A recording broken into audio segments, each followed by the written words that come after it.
BBC Sounds. Music, radio, podcasts.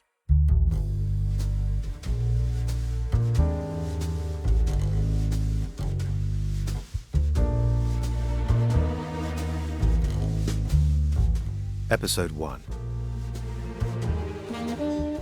August 1952. The Savageers were waiting for Florence on the platform at Horsley Station. As soon as she saw them, she realised they were not the scrawny pair she was expecting from the Borstal photographs she and Arthur had received. Standing half a yard from one another in the fug of their own cigarettes, they had the restful attitude of two navvies on a lunch break. The eldest, Joyce, had shoulders broad enough for work unloading cargo at the docks, and a frame so tall she could have looked a draft horse in the eyes. Her brother, Charles, was shorter by at least a foot. He had the same determined look she'd noticed in her husband at that age. 18 and ready to tear down the world. She assumed their supervising officer had dressed them up to look like architects. Joyce had on a long grey skirt and stockings, and a white blouse with a button collar. Charles was in a dark blue poplin suit. He was clean-shaven with short hair combed and brilliantined.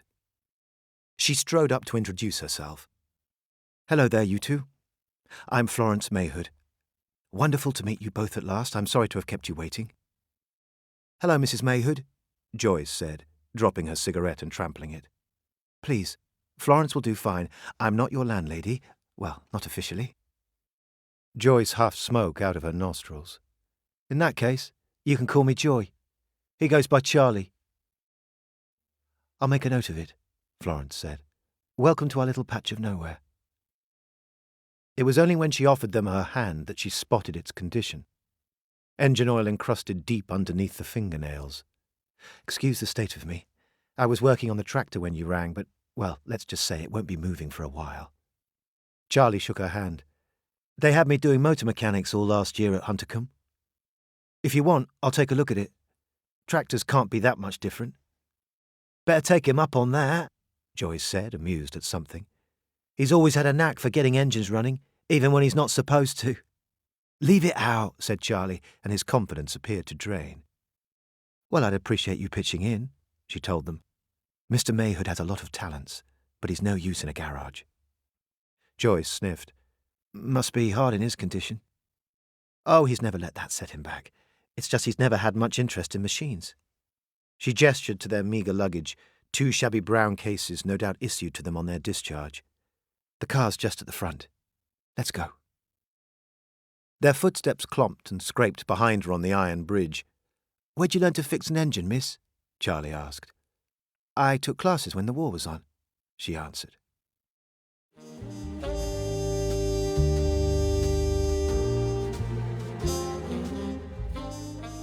On the way back home, they skirted by the fields along the narrow Ockham Road. This was the road she'd always liked to walk down after school, in the days when she still knew her neighbours and they crossed their driveways just to ask how she was doing. Now, she and Arthur didn't get too many visitors apart from her old friends from architectural school in Liverpool and the occasional clients who came to check they hadn't lost their minds by setting up a practice so far from the city. "Would one of you mind jumping out and opening the gate?" "Where's the house?" Joyce asked. "We've a little bit to go yet. The track curves up to it." When they'd moved into the farmhouse after her parents died, she and Arthur had known that the spirit of the place wouldn't be established until their first apprentices arrived. Looking at them now, ungainly Joyce with both knees up against the glove box, sombre Charlie opening the gate, she wondered if the right selection had been made. There were no guidelines for what she and Arthur were trying to achieve with these youngsters. She could still recall that day in late October, when a batch of drawings had come in and they'd laid each one out on Arthur's trestle table. Many of the sheets were mediocre, showing no basic glimmer of potential. Others evinced a certain competence that they found somehow ordinary. And then one exceptional piece had surfaced in the pile, bearing the stamp of Huntercombe and the number 27. A line drawing of a bridge between two buildings that had clearly been imagined. Not only did it show technique, an early draftsman's accuracy, it displayed an eye for composition and peculiar inventiveness. They knew they'd found what they were looking for. When Arthur followed up with Huntercombe to ask the name of number 27, He was told about a boy called Charlie Savagear, generally well-behaved, a bit intense, a decent athlete. Then a few weeks later, in a packet from the girls' facility at Aylesbury, they'd discovered a study of a church's flying buttress that was perhaps more painterly than architectural, but striking and persuasive. Arthur had phoned up the housemaster at Aylesbury who'd been in charge of organising their submissions. 2 needles in a haystack, he'd said in amazement, lobbing over his notepad so she could read it. And they're related.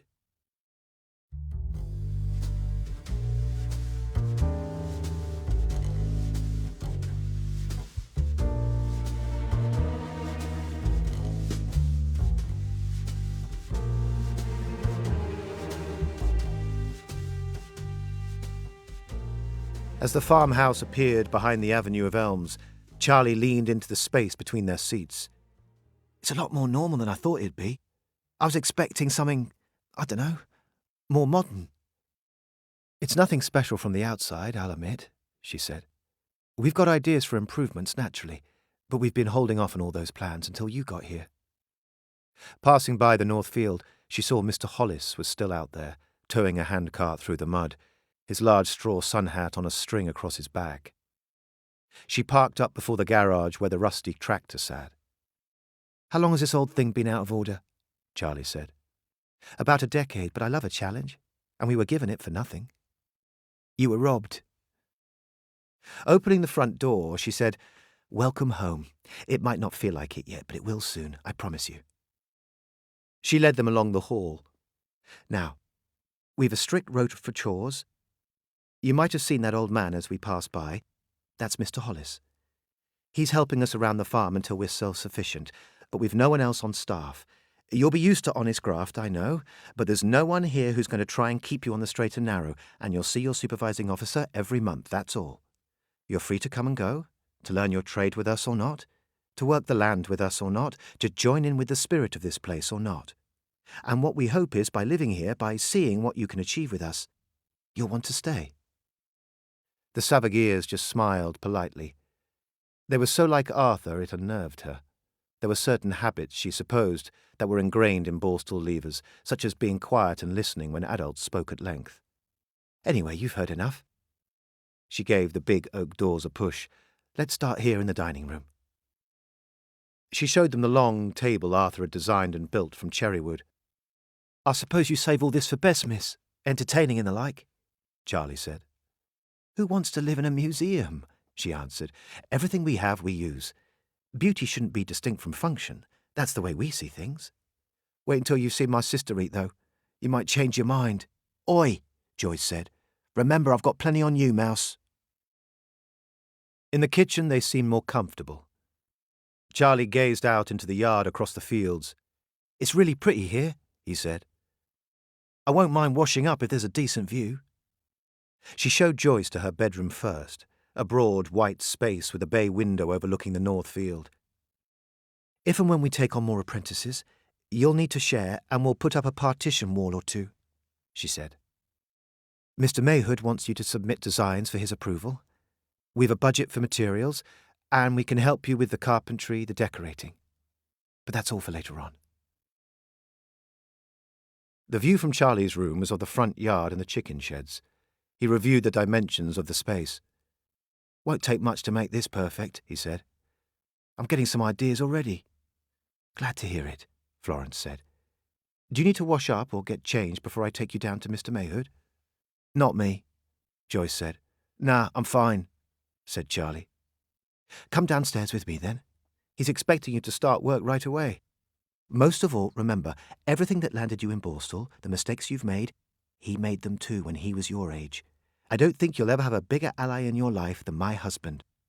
All you have to do is show him that you have a strong work ethic and an appetite for learning. In the drafting room, the pair of them gazed wonder-eyed at the draftsman's tables organised in a 4-square pattern and the clean new instruments set out for them to use. As Arthur came towards them, he held his prosthetic arm in his left hand. A shiny silver disc remained exposed inside his blazer cuff until he made a show of fitting the appliance with a loud metallic snap. She knew he'd arranged this for the Savagears' benefit. There were people who were repulsed by Arthur's stump, who balked at noticing the hollow drape of his shirt sleeve, but it was the artificial limb and its attachments people had the damnedest time accepting. She'd always found the engineering of it beautiful, the deftness of the mechanism, its ingenuity and practicality, and except for when he hung it on their towel rail at night, she never paused to think about it. "Did you make that for yourself?" asked Charlie awkwardly. "The arm, did you design it?" Arthur didn't seem insulted. "You know, it never once occurred to me. Beyond my expertise, I think." "Well, if you could build a house, an arm can't be that difficult." "Yeah, suppose you're right. I hadn't thought of it." Joyce spoke up. "Sorry, Mr. Mayhood. He can't keep his gob shut sometimes. Please don't pay him any mind." "No harm done at all." Arthur nodded at her. "My skin is thicker than it looks. Right, let me show you to your places." They each had a drafting table of their own. At first, they didn't seem prepared to touch a thing that lay before them. Then Arthur told them, "Please, it's fine. You needn't wait for my permission. We've given you the basics. Have a look there in the drawers. Some of it's second-hand, but it's all top quality." "What's this, Mr. Mayhood?" Joyce asked. She was skimming through the pamphlet Arthur had prepared. The title, An Organic Architecture, was hand-lettered in red. "That's your bedtime reading," he said. "Lectures from the great man." "I usually prefer the cowboy books, Zane Grey, that kind of thing." Charlie was already reading through his copy. "It's Frank Lloyd Wright," he said. "Who's that when he's at home?" his sister asked. "A famous architect. He built this fancy house beside a waterfall, somewhere in America. I heard a program about it on the radio. You best start reading, there's bound to be a test." No test, Arthur said. "It's just for inspiration." An out-of-focus shot. The shadow of a hand moves to the lens. The picture tightens. And there's Florence on the doorstep in overalls, hands on hips. She's mouthing to the camera, "No, Arthur, no," a playful cutthroat gesture. The camera pans up slowly to the transom window and the plaque above it. Painted letters judder in the frame and settle. Leventree. Zoom out. Keep it.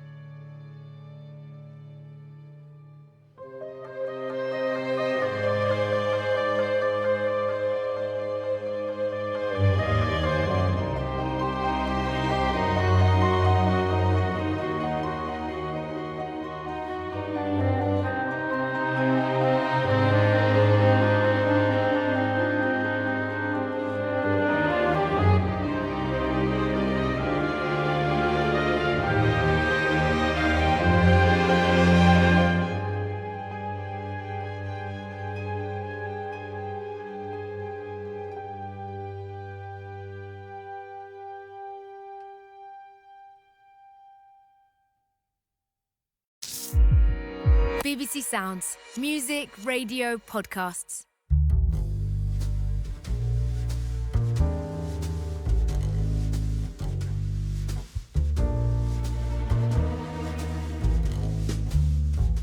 Episode 2. August 1952.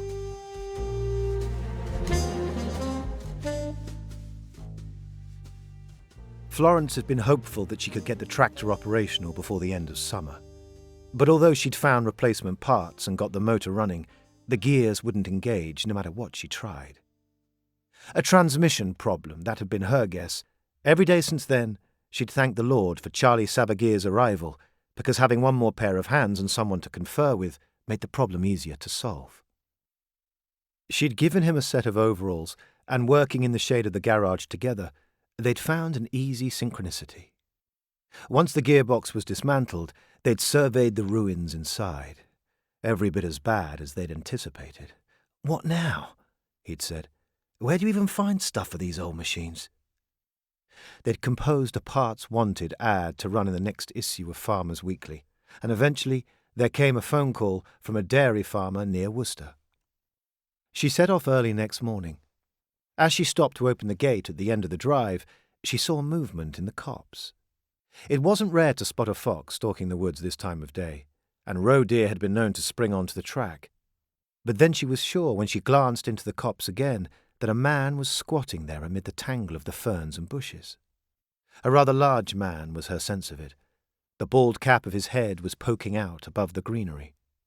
She paced backwards to the wagon, a spike of trepidation scratched along her spine. "Who's there?" she called. "Come out, please, or I'm phoning the police."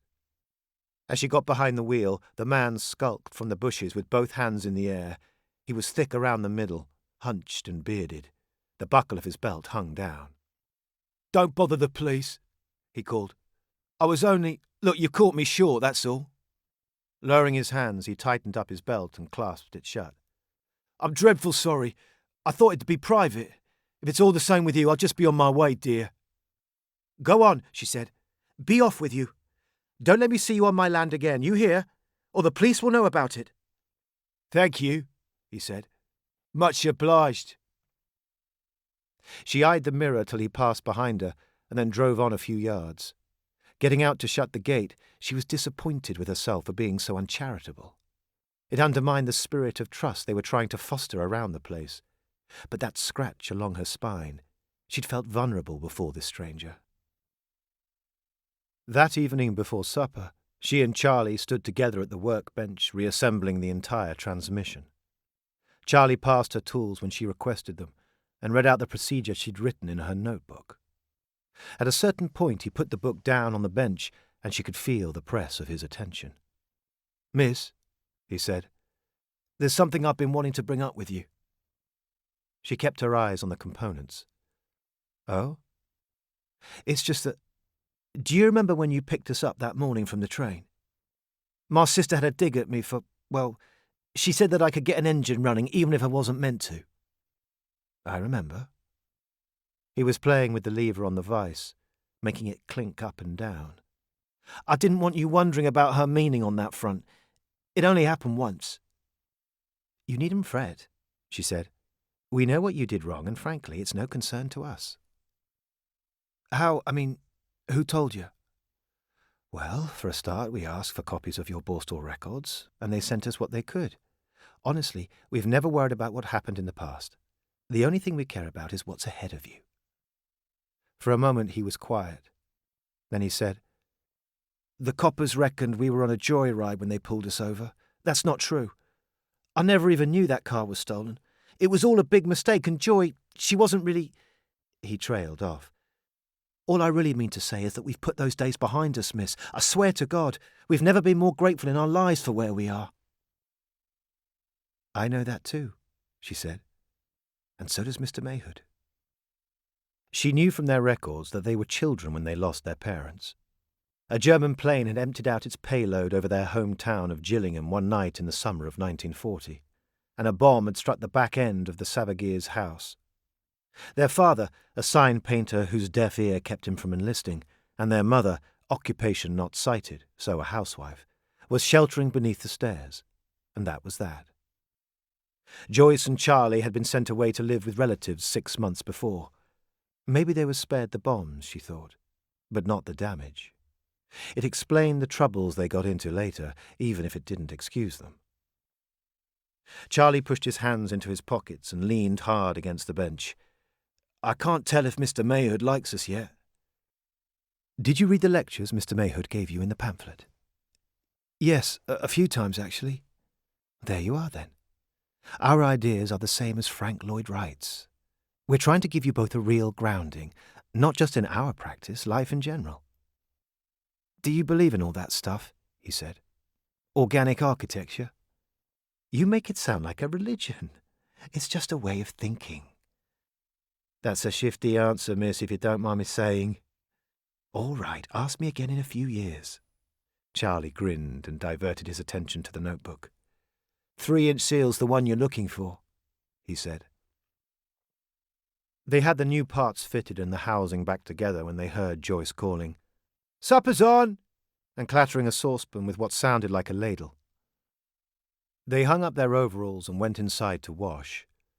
Charlie to the bathroom he and Joyce shared halfway down the hall, and Florence to her ensuite in her bedroom. She fetched the Epsom salts and filled the basin to a froth, scrubbing the dark oil from her fingernails until the water turned a sooty shade. The clamour had begun downstairs already. Joyce's thumping strides along the hallway as she carried in the serving dishes, the water jug's dull chink against the glasses, murmured voices. They'd started to acquire the rhythms of a family. It was all that she could ask for.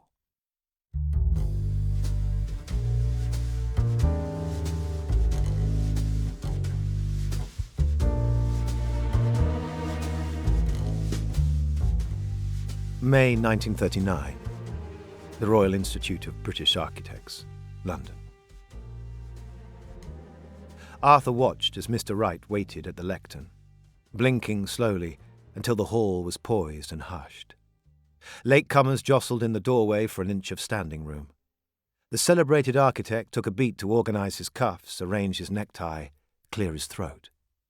When he finally spoke, his voice was deep, and Arthur felt as though he was addressing only him.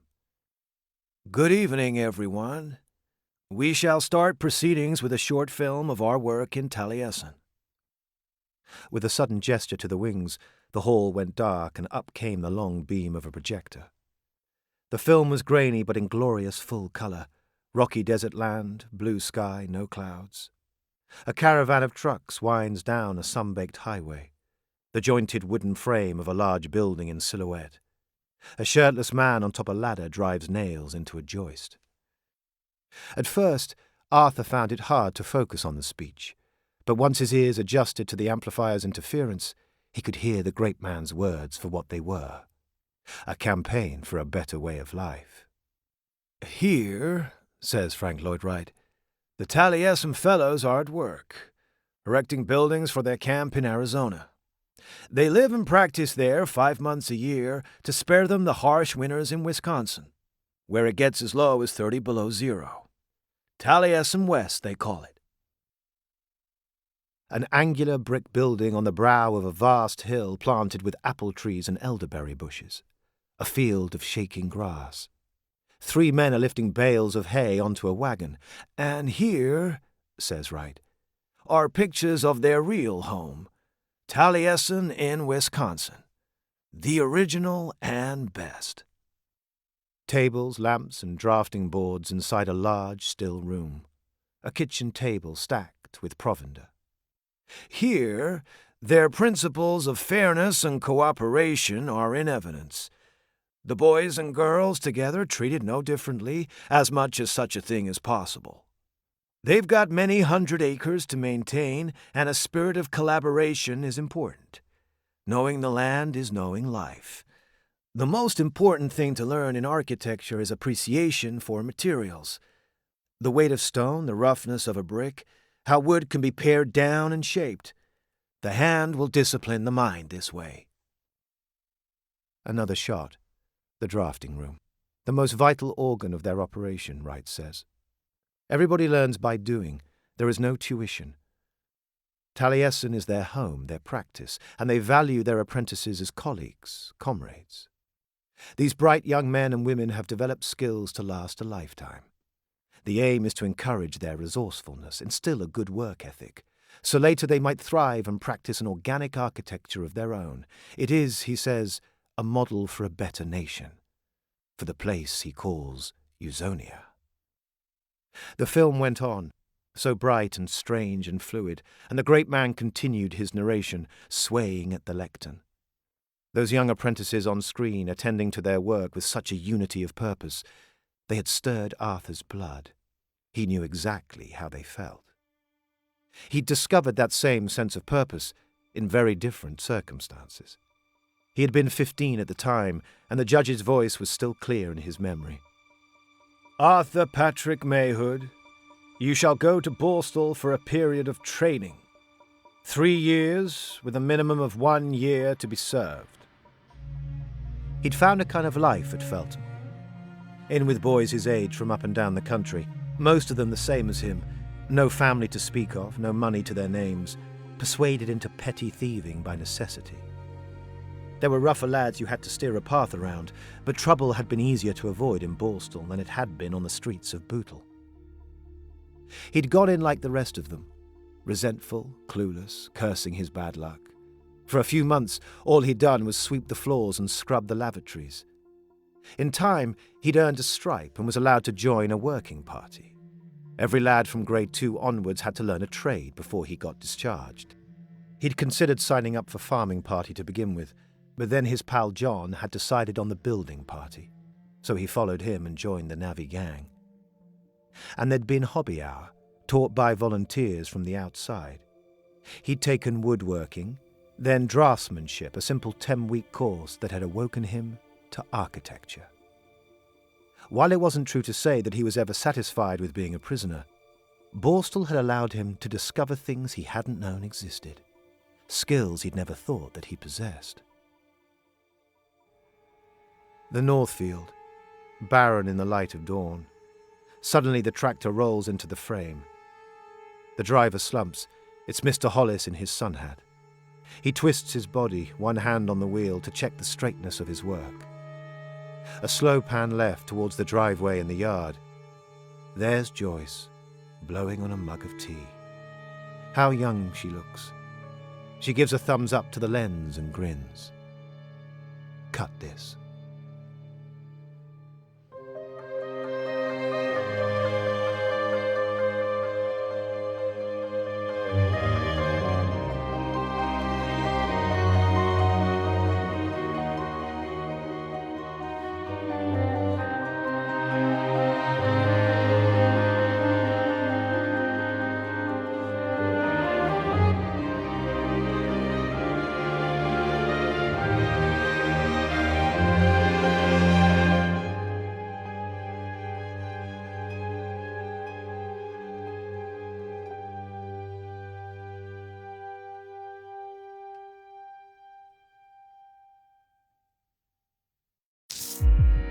BBC Sounds. Music, radio, podcasts.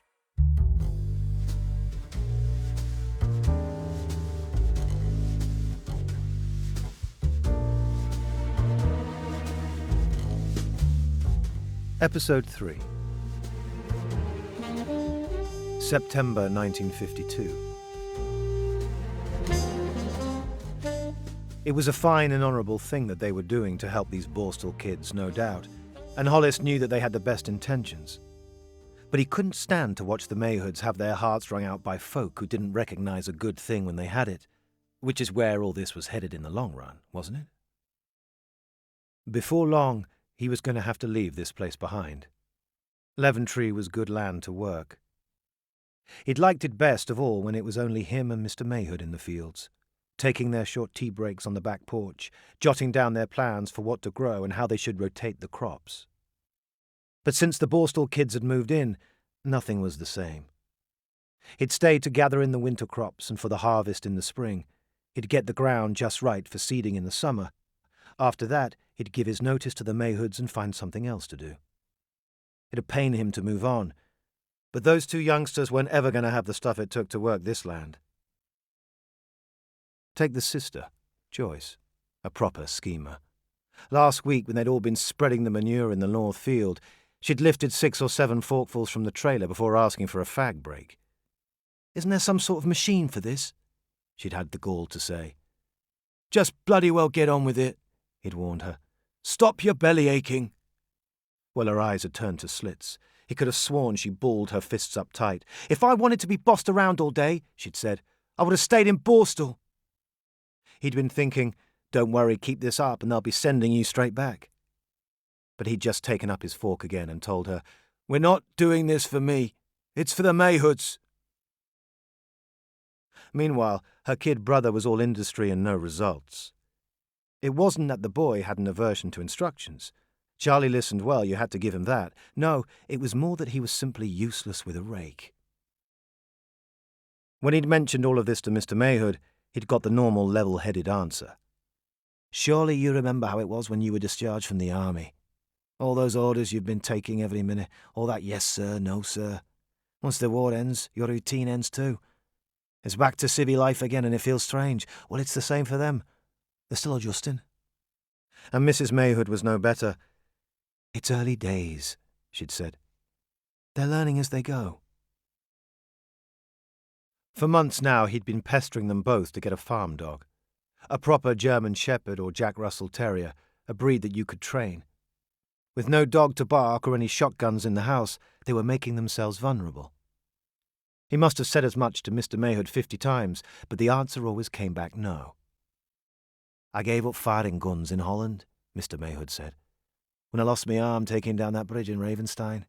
Besides, we can't keep weapons in the house. It's a condition of their postal license."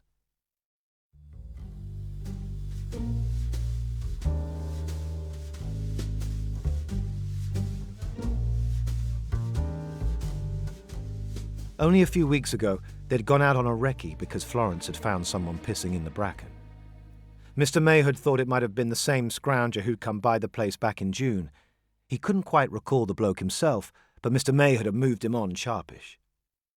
They'd done a full sweep of the drive and the copse and found no sign of anybody trespassing. There'd been a few big footprints in the dirt, that's all, right where Florence said she'd seen the bloke near the gate. Hollis had stayed watchful, but the only oddity he'd noticed since was the girl. Around that time he'd seen her going off to post the Mayhoods' letters. He'd been soaring off an overhanging branch along the driveway. That's how come he'd spied her from his perch up in the tree as she'd come down the track, not realizing he was there. A short while after, she trudged back again while he'd been gathering the cuttings from the ground. There'd been a parcel in her hands, brown paper and a lot of packing tape. No sooner had she spotted him, she shoved it in her coat. "Been ordering from the catalogue?" he said. She'd stopped right next to him, stared back without a twitch. "It's a present for a friend of mine. I didn't have enough on me to post it, did I?" she'd explained. "It'd have to wait for payday now." With that, she'd wafted at the air as if it reeked. "Whoa, Geoffrey, that won't do. Stink of booze like that before it's even noon. You'll get a reputation." "I've not had a drop for days," he'd answered. "Calm down, I won't tell," she said, and carried on towards the house.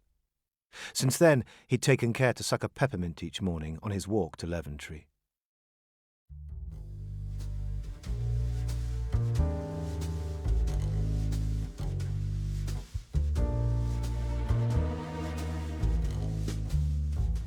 Ploughing had gone well this Tuesday. Crack of dawn this morning, they'd been winnowing the seeds, with Florence high up on the ladder dropping handfuls, watching all the chaff float westwards on the breeze, while Joyce and Charlie held the sheet out underneath to catch what fell. And Mr. Mayhood had stood there in the yard and filmed it all. Not a day went by at Leventree without that little wind-up camera being pointed in somebody's face, and Mr. Mayhood telling them to act as though it wasn't there. Which wasn't easy, given that he had to clamp the thing between the pincers of his dummy arm to operate the focus, and he kept cursing the contraption every time it didn't do what he was asking. Hollis had begun to wish that he could drop it in a ditch. This afternoon, the forecast was for perfect sowing weather. They heaved the corn drill through the yard and hitched it to the tractor, then attached an old chain harrow behind that. He told Florence to get up and take the wheel so he could ride the corn drill. After a few passes, he intended to let the youngsters have a turn at the wheel. Then she'd understand what he'd been telling her about the kids. But wouldn't you just know it, the boy proved himself to be a natural, making smooth, tight turns before the drainage ditch and barely taking a glance down to line up the back tyres with the furrow edges. So on the 7th pass, he shouted to him, "Oi! Charlie, wait a mo, let's get your sister!" Hopping off the corn drill, he called to Joyce, "Take my place up there, will you? It's time you rolled your sleeves up and got mucky." "All right, if I have to. Mr. Mayhood wants us in the drafting room by 1, said Charlie. "You better crank the motor up then, hadn't you? Relaxing time is over."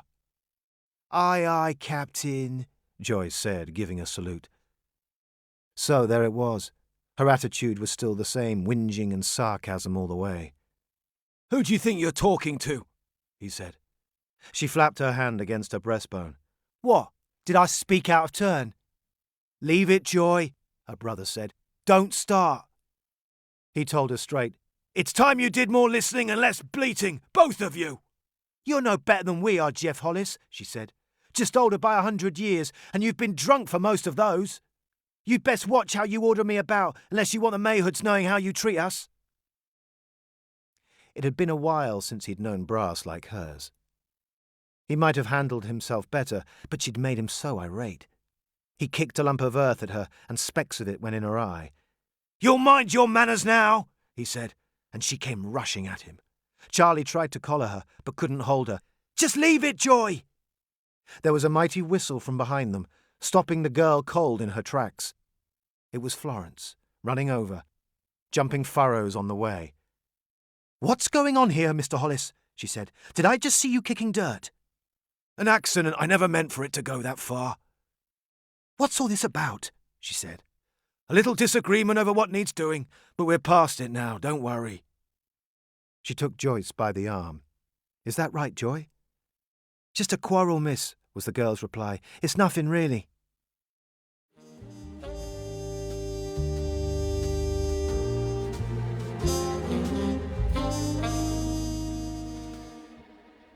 There wasn't any bother after that.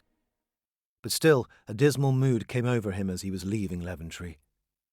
Perhaps he wouldn't stick it out as long as he'd first thought.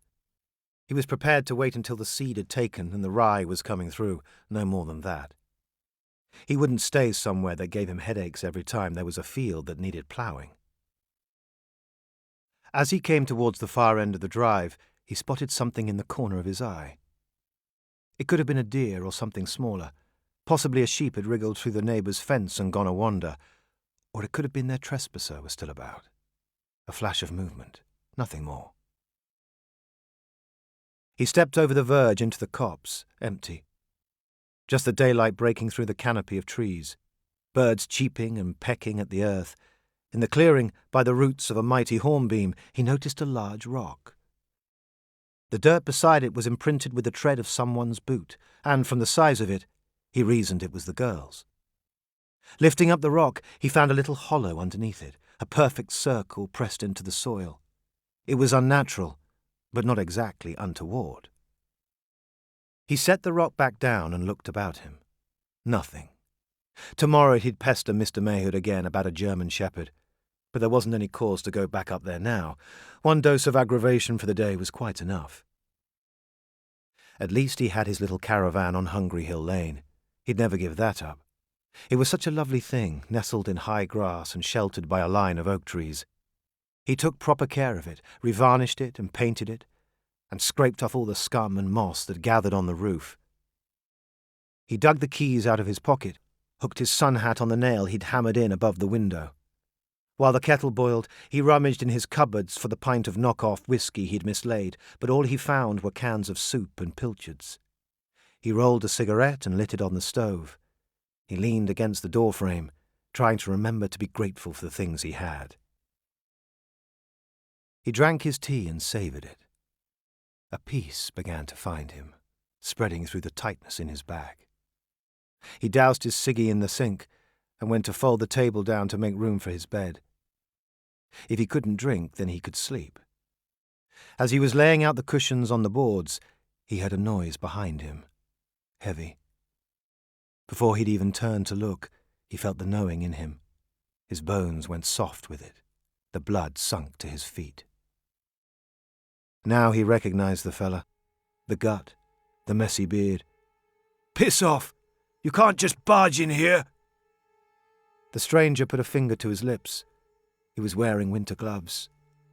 "Save your breath," he said, almost a whisper. "Rumour has it you've been nosing round in things you shouldn't." His bald head grazed the ceiling as he took a forward stride. There was a wire hanger in his fist. Tap, tap, tap it went against his open palm. And Hollis knew.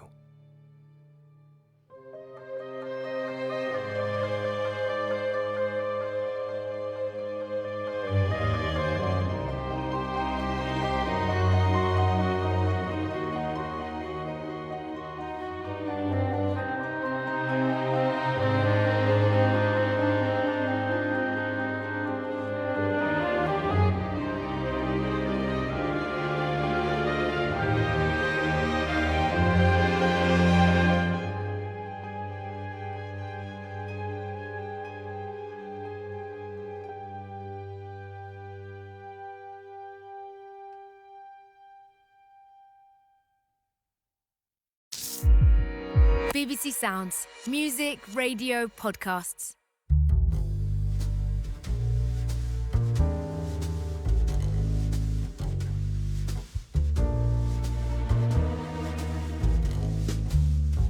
Episode 4.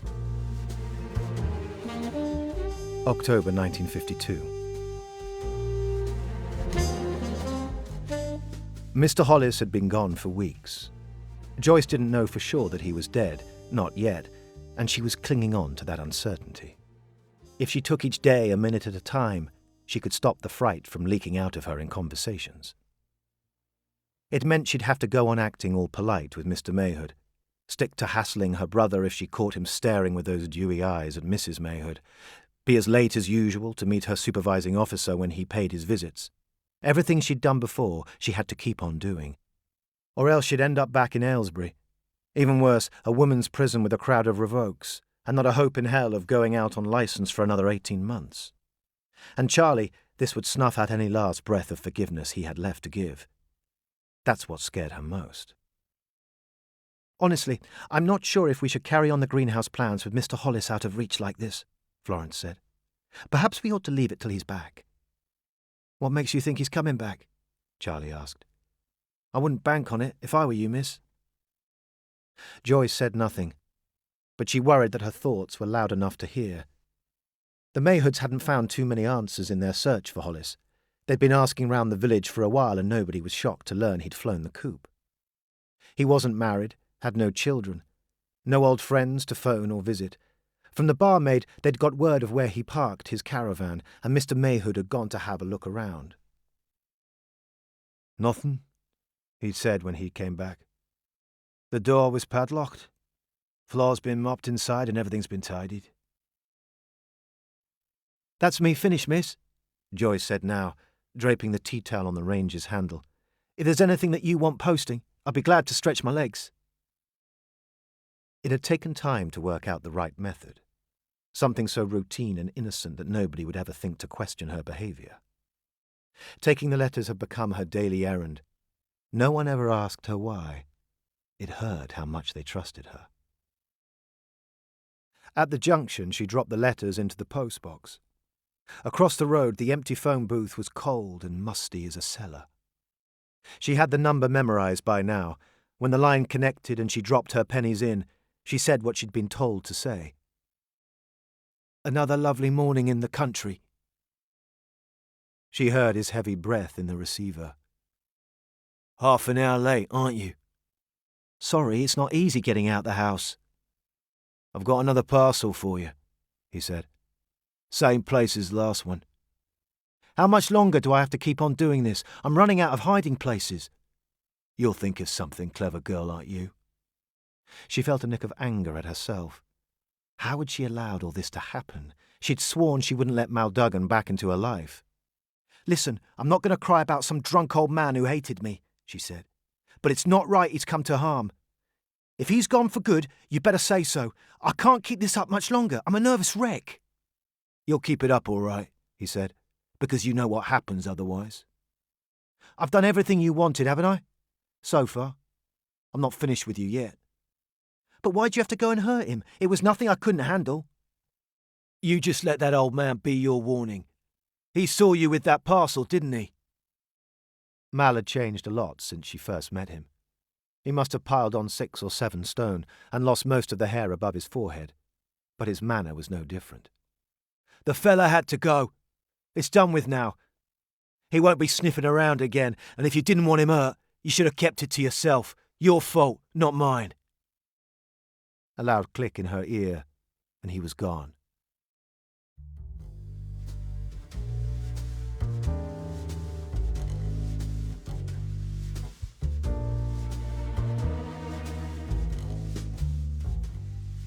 They'd met when she was 16, on a dreary afternoon in Maidstone. She'd been on lunch break smoking round the back at Lacey's store, and he'd been sitting in a Daimler parked up in the alley. Her first thought had been, "Fancy motor. Must be rich, this fella." Maybe if she hadn't smiled back at him, he would have left her well alone. Instead, he leaned across to scroll the window down. "Oi there, listen.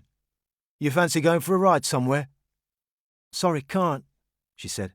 "My shift's not done till 6. "You can always find another place to work. There's plenty more shops in the sea." He scratched his beard. "Or better yet, give up the working life forever. It does wonders for the soul, believe me."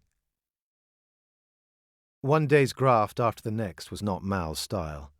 He was spontaneous, which made him unpredictable and dizzying. So what if there was menace in him too? Little danger meant excitement, didn't it? And if she'd wanted boredom, she'd have stayed in school and lived the drab existence that her auntie wanted her to have in Borough Green. That was why she'd moved to Maidstone in the first place, to escape. She'd made the choice to leave her brother back in Borough Green until she could provide for him. Auntie Helen, as they'd called her, was really just their father's second cousin. She'd been widowed years before the war, and it had turned her pious and unforgiving. After Joyce had been expelled from school a second time, her auntie had got even more holier-than-thou. When the next-door neighbours had come knocking with their accusations about missing pearls, Auntie Helen took their side. "I'm telling you, Joyce, if you don't give that necklace back before the day is out, you're going to have to find another place to live. I really thought I was doing right putting a roof over your head, but this is all the thanks I get for it." Well, those pearls weren't worth as much as she'd expected, but they'd covered room and board in Maidstone for a week or two. Then Lacey's hired her, and she started saving what she could for a deposit on a flat.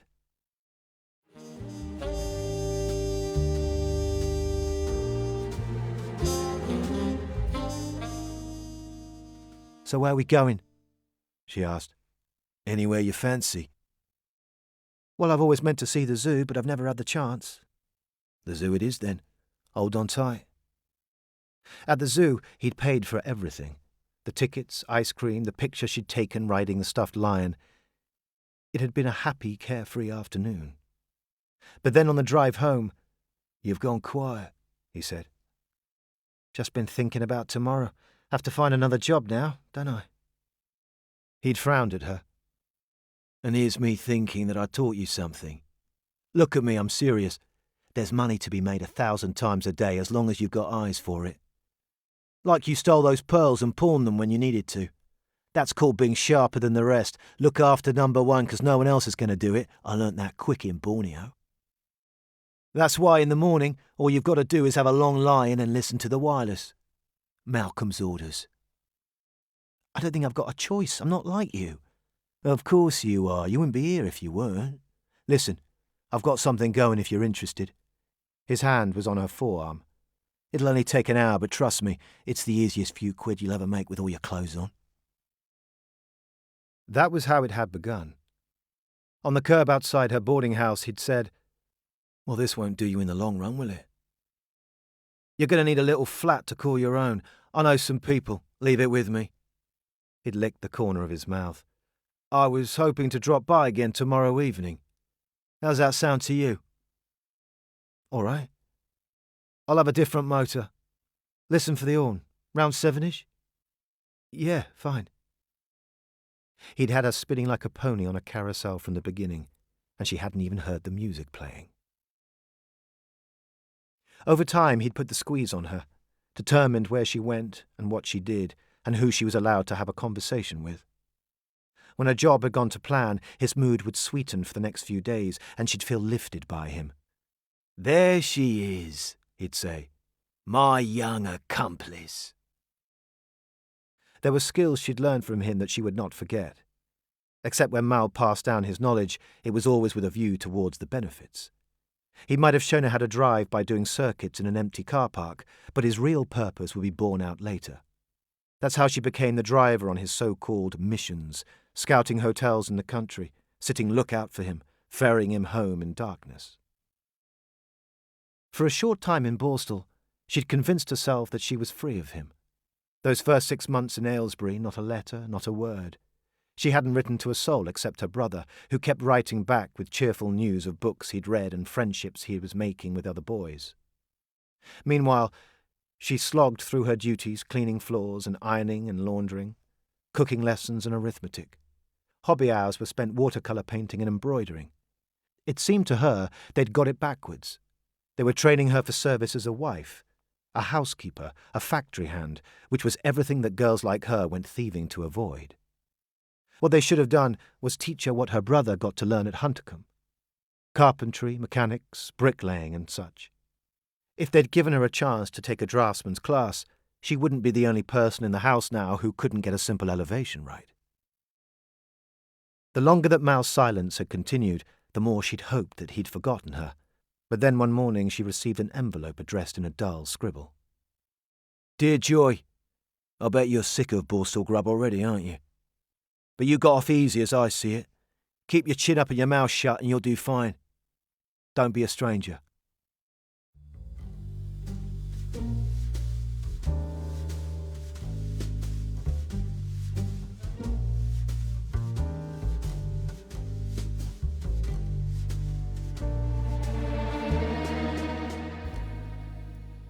Now she slammed the phone down, wishing the entire booth would sink into the ground and swallow her forever.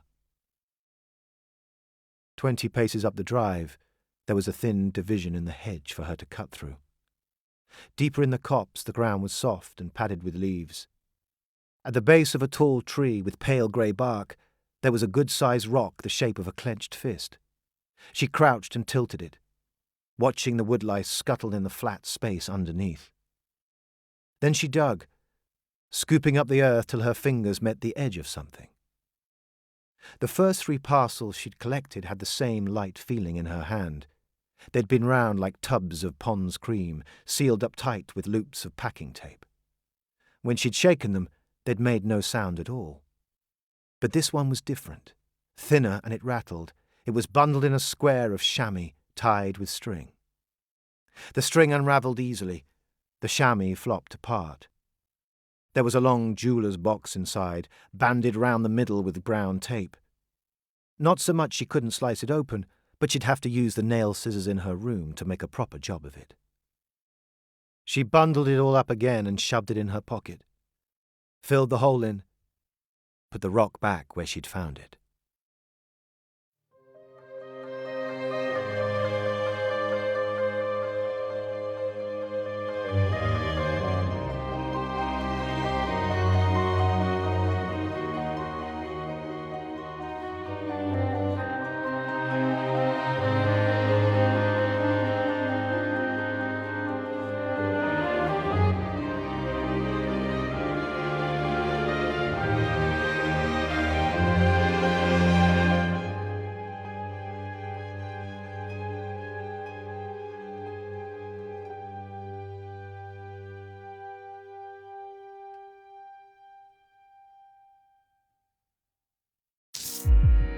BBC Sounds. Music, radio, podcasts.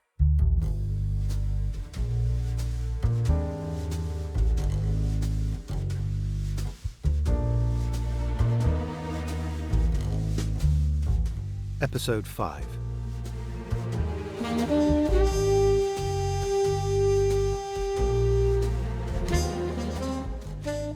The only hiding place that she could think of was inside the lining of her suitcase. When she slid the parcel in, it sank down well enough that nobody would see its shape. In the drafting room, she found the Mayhoods and her brother. She stood behind Charlie for a while, watching him put lines precisely on a sheet, clicking the mechanics of his pencil when his lead wore down. If she'd had only a quarter of the talent God had blessed her brother with, then maybe she'd have been able to see a brighter future coming for her too. At first, she hadn't been remotely interested in the announcement of the architectural drawing competition, and neither had the other girls in the laundry party. Some of them had even wondered if a woman was allowed to be an architect. She'd had a plan for what to do when she got out of Borstal. She was going to buy herself a van and start up as a sign painter like her father. Once she'd got established, either Charlie could stay with her until he got a decent job, or else he'd join her in the family business and they'd share a house until he found a girl to marry. She could see the nice 2-up, 2-down they'd buy eventually, the sleek white van.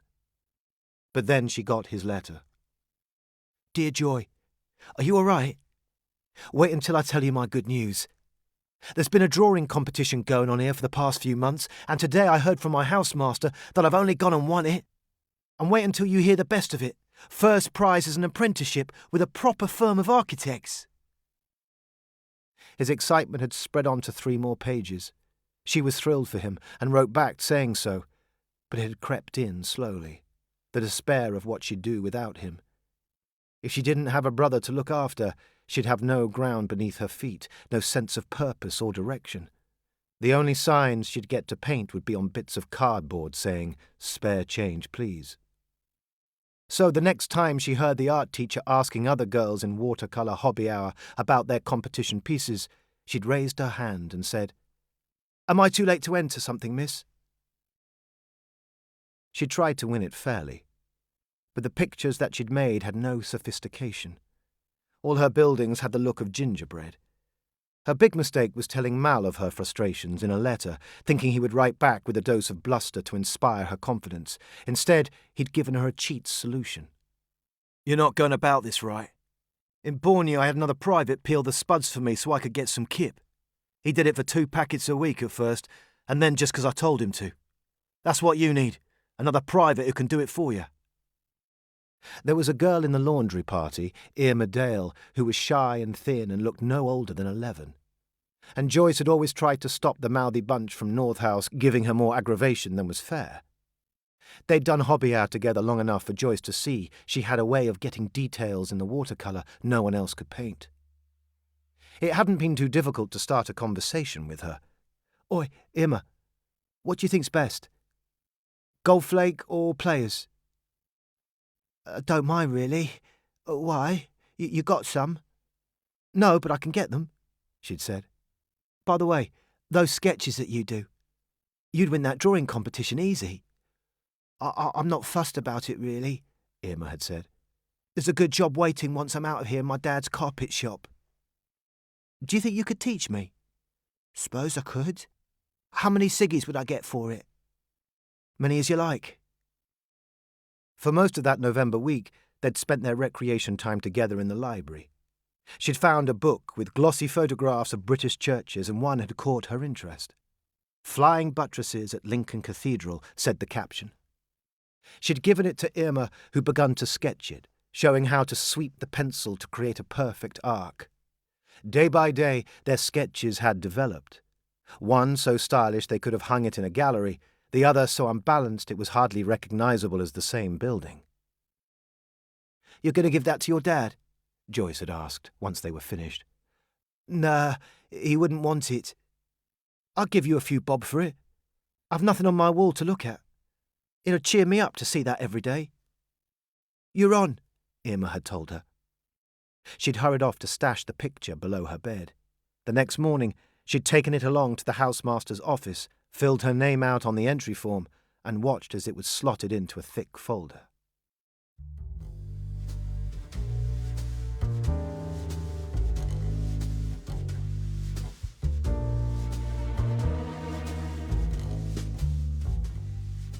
"Are you all right, Joyce?" came Mr. Mayhood's voice behind her now. "You've been staring at your board for a good few minutes." "No, my stomach is a bit upset," she said. "I'll be okay." But when she moved her arm up to the board, it shook. Florence was approaching now, her face creased with concern. "You do look pale. I'll make some honey and lemon, nice and warming. Soothes the stomach, too. Go over by the fire and put your feet up." "Look, if neither of you mind," she said, "I might just go up to my room." There was no chance she could keep this up forever. 14 days was all she'd had, 14 unspoilt days in Ockham with her brother, thinking that she'd finally stumbled into some good fortune. The supervising officer had been over to check how they were settling in. He'd warned her of the penalties for breaking her probation terms. "You're lucky that you've got a stable base here. People who believe in you. Who'll help you get your life on track again." And it was true. Those 14 days, she'd been in clover. On her second Friday, she'd received her first wage packet. Quite the thrill to open up that little envelope and see the cash inside. For doing what? Cooking a few meals and drawing a few wonky pictures.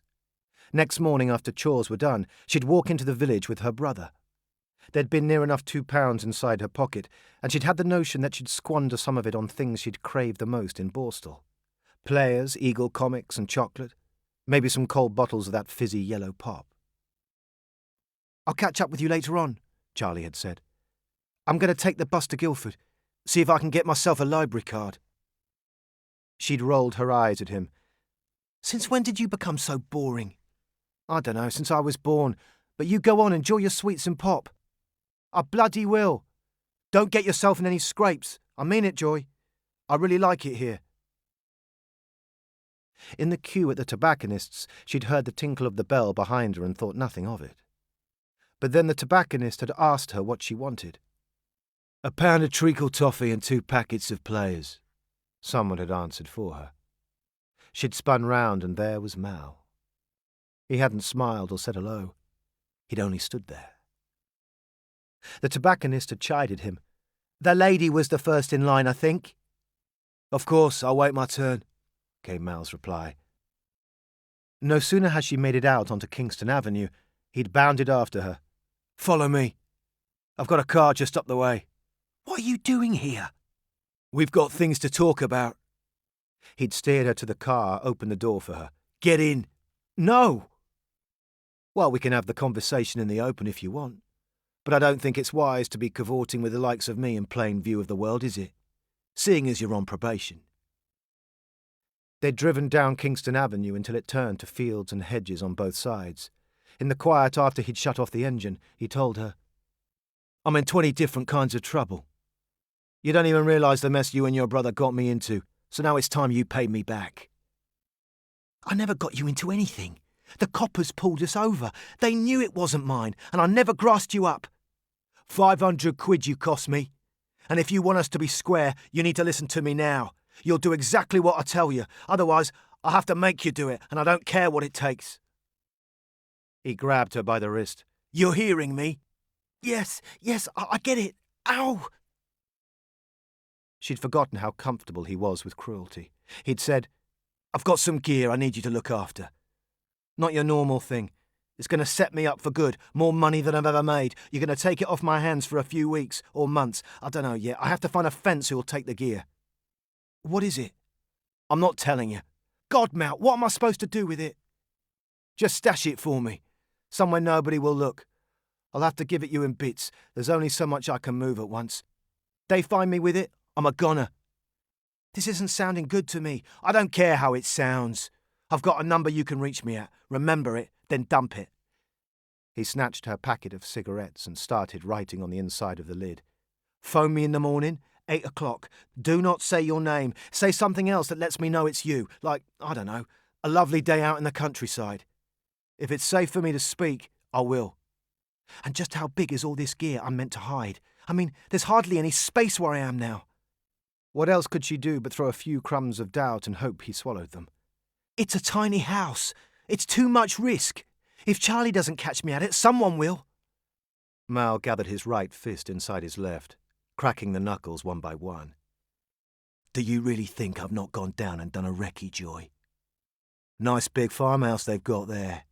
Access front and back, huge master bedroom on the top floor, office on the ground, no dog to bother you when you get close. A simple fire'd do the job.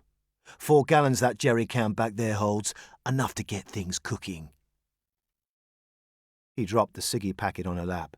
"You get the picture? I am deadly serious." "I wish I'd never met you, Mal. You make me sick." "Well, blimey, I don't blame you. Then again, I don't much care."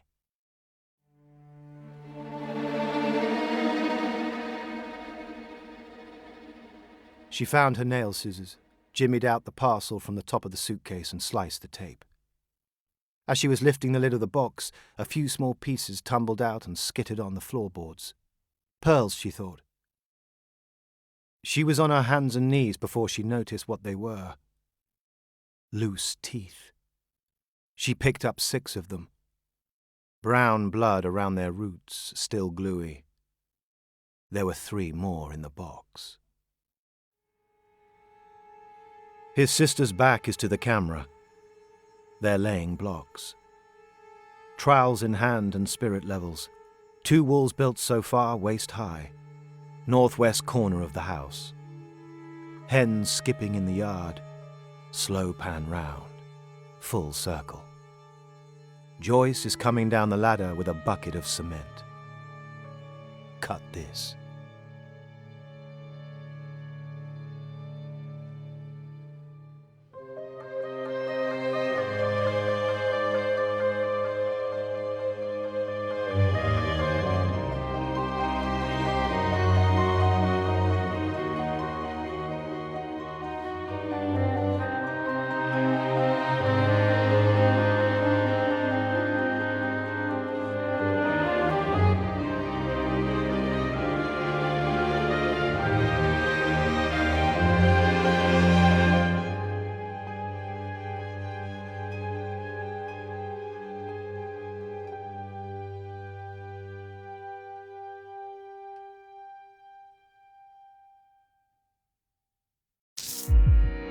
BBC Sounds. Music, radio, podcasts.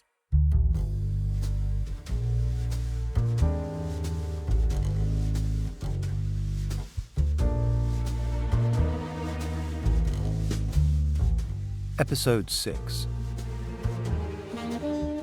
November 1952. Charlie was worried for his sister. He had a sense that she was drifting, but he didn't know to where. He had determined months ago that it would do no good confiding in his supervising officer. But he was stuck with Mr. Kimball for one more year until he'd seen out the duration of his license. The most important thing about these conversations, Charlie knew, was that he put across the happiness he felt at Leventree.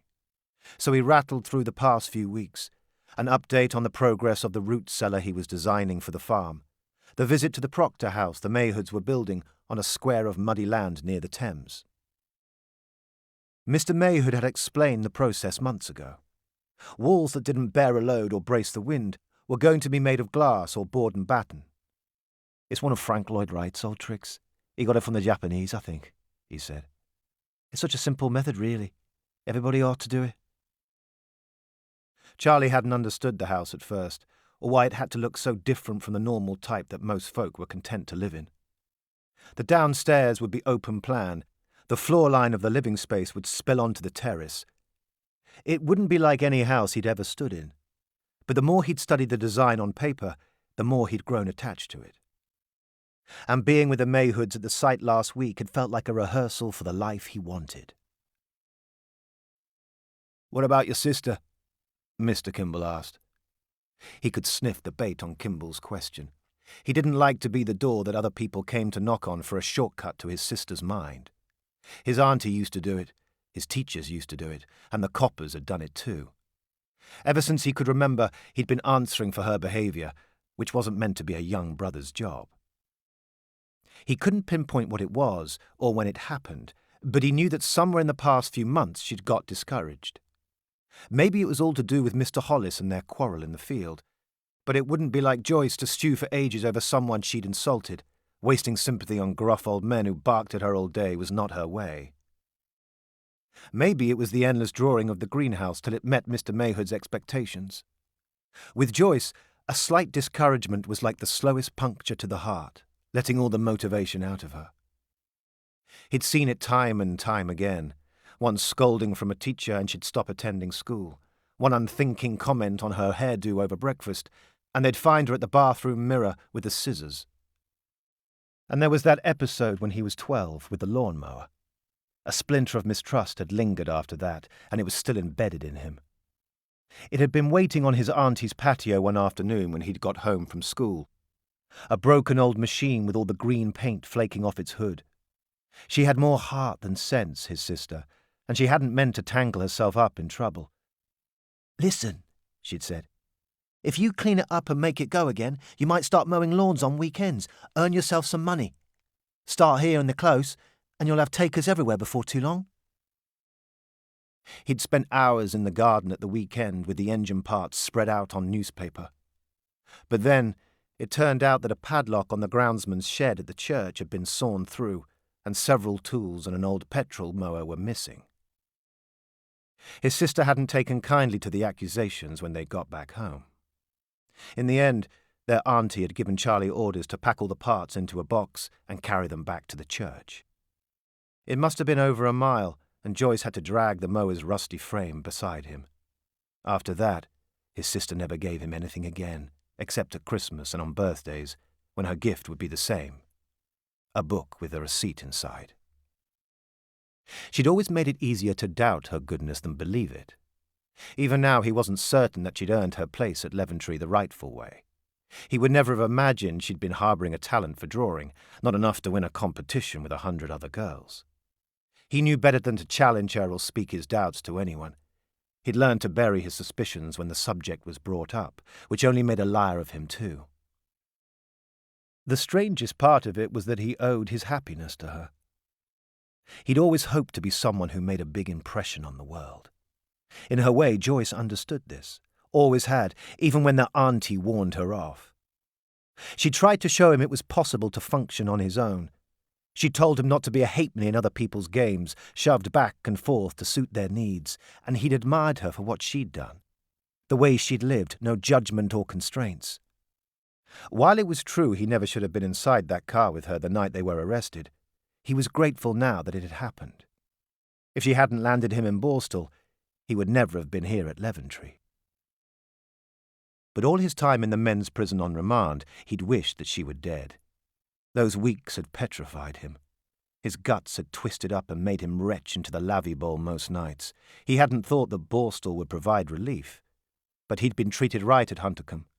Hot food that had a taste of home, a group of lads to talk to who had stories like his own, a library full of books. At Huntercombe, the more he'd thought of Joyce, the more he'd missed her.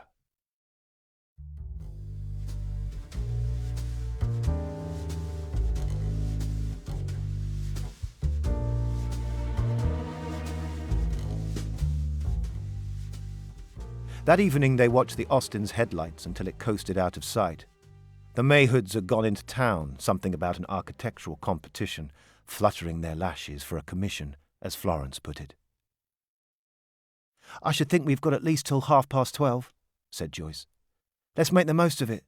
There's a bottle of white horse right back in the cupboard, and it's nearly full, so neither of 'em must be partial. Come on, Mouse, they won't find out." Something had got into her. Here they were alone in the house for the first time, and she was trying to take it as her opportunity to roam about in places where she had no business being. "Can't you leave it?" he said. "You'll get us into bother." "Jesus, you're no fun." She looked at him with an expression that he knew spelled trouble. She went into the parlour. "Put a record on. I'm going to make myself a drink." Glugging out an inch of whiskey into one of Mr. Mayhood's cut-glass tumblers, she added a few dashes of soda from the siphon. Then she jumped onto the sofa and draped herself in crocheted blankets with her legs sprawled out across the cushions. "Come on, hurry up," she said. "I want my Benny Goodman." He hadn't seen her like this for a while. Not since those long weekends at her flat in Maidstone, when she'd stay up drinking with that fella Malcolm. Talk about a bad association. On certain Friday nights, the fellow would show up a few hours after supper, stinking of the pub. He'd march over to the radiogram and switch off the quiz show they'd been listening to on the home service. "How'd it go, Mal?" his sister would spring up and ask, and he'd say, "Pour me a stiff drink. We're celebrating." Charlie would be left to sit there on the sofa, watching her and Malcolm foxtrot round the room to Benny Goodman. What had she seen in him?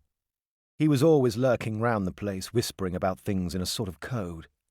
"My cousin's back in town. He wants to take a trip to Margate. Better count me out for supper." That fella had so many cousins they could fill a corn exchange. "Are you having some?" she asked him now, lifting up her glass. "It's proper stuff, no bite to it at all."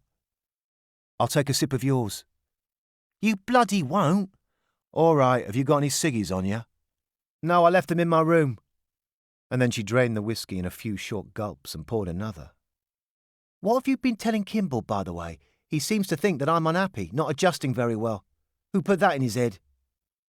"You think I'd grass you up? No chance."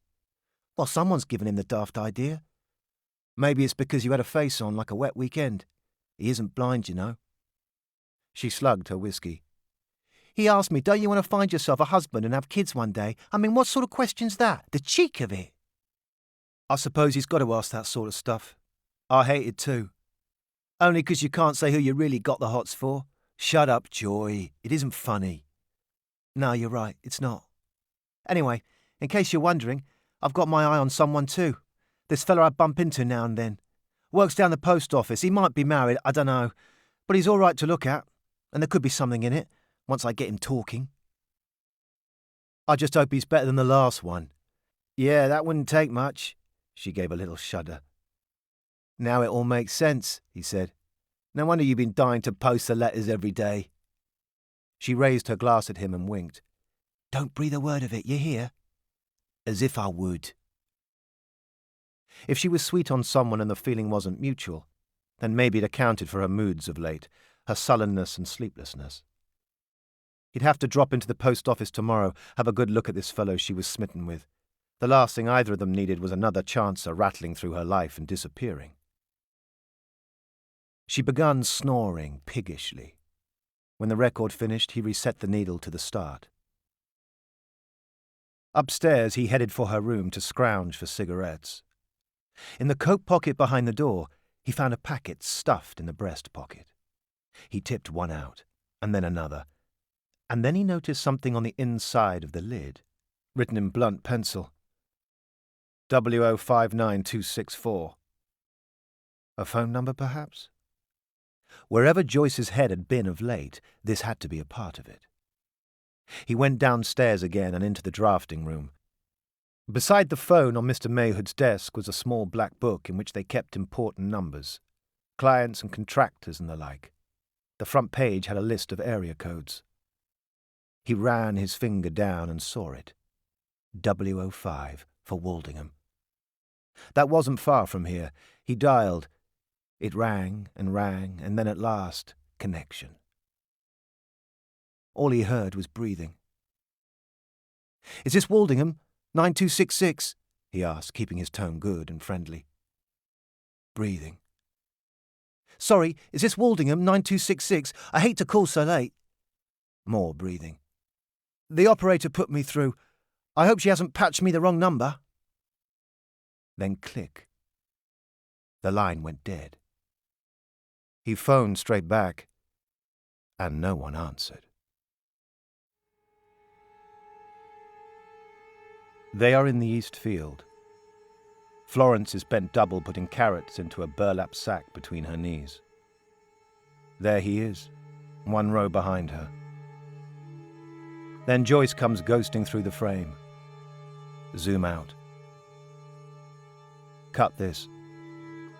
Now he and Joyce are loading cabbages at one end of a conveyor. Cut this too.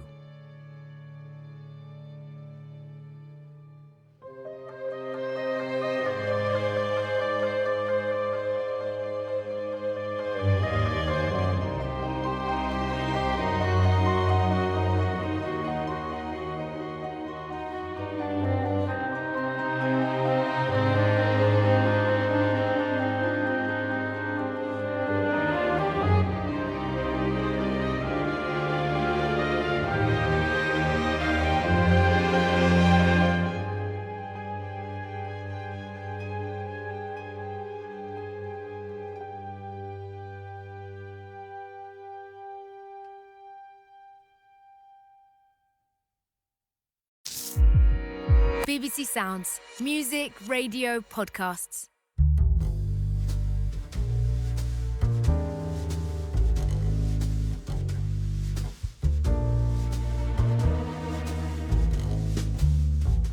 Episode 7. December 1952. The car was waiting for her on this lane somewhere, but it was dark by now. She could tell why Mal had chosen it. Any slight misstep and she would end up face down in the ditch and nobody would find her until morning. She was sweating in her winter coat and dolled up underneath it. When she'd come up with her plan, she hadn't thought about the fuss and primping it entailed. Earlier, as she'd been pulling on her coat to leave, Florence had come out of the dining room. "My goodness, Joyce, don't you look nice. Where's he taking you, this fella?" "Only to the pub, it's nothing fancy." "Why don't you let me drop you in the village?" "No, miss, thanks. He's going to pick me up outside the gate." These lies had felt no worse than all the others she'd told before. But it was torment knowing she'd accepted someone's kindness without giving back a single honest word. The packages in her handbag weren't heavy, but they bulked the leather at the middle, and she'd had to swing the bag low by her knees so it would go unnoticed. Her brother had come down the stairs and leaned on the newel post. "You've done your hair up nice. All that perfume, too. You must be keen on this one. Which pub is it you're going to?" "Duke of Wellington, I think." "You enjoy your evening," Florence smiled. "Just be yourself." "I'll do my best. I should be home about 11. "There's no curfew. Still, it's nice to hear you call this home." Mal's instructions were circling in her head. "I'll have a car for you. Just walk down Hungry Hill Lane till you reach the bend. A Vanguard it'll be. I'll leave the keys inside the glove box with a map. You'll need to drive to Streatham Vale first. I'll put a cross where you're to meet me after. For the past 2 months she'd carried the lead weight of fear inside her belly. She'd started drinking Mr. Mayhood's brandy in the night to blunt the edge of it enough that she could sleep, and when she had, she dreamed of Mal with an ice cream dripping on his knuckles, a stuffed lion underneath his arm. Or she dreamed of Mr. Hollis in his hat, dropping rye seeds on a pure white bedsheet, only when she scooped her fingers in the fallen grain, it was a heap of teeth. There hadn't been another package since the last one, which she'd taken as a mercy. At the start of every week she made her calls. "A lovely morning in the countryside again," she'd said, while hard diagonal rain had struck the phone box. "Nothing doing yet. Ring back on Tuesday," Mal had told her every time. So she had, 5 Tuesdays in a row. She'd thought of going to the coppers with the packages, but they weren't likely to believe her.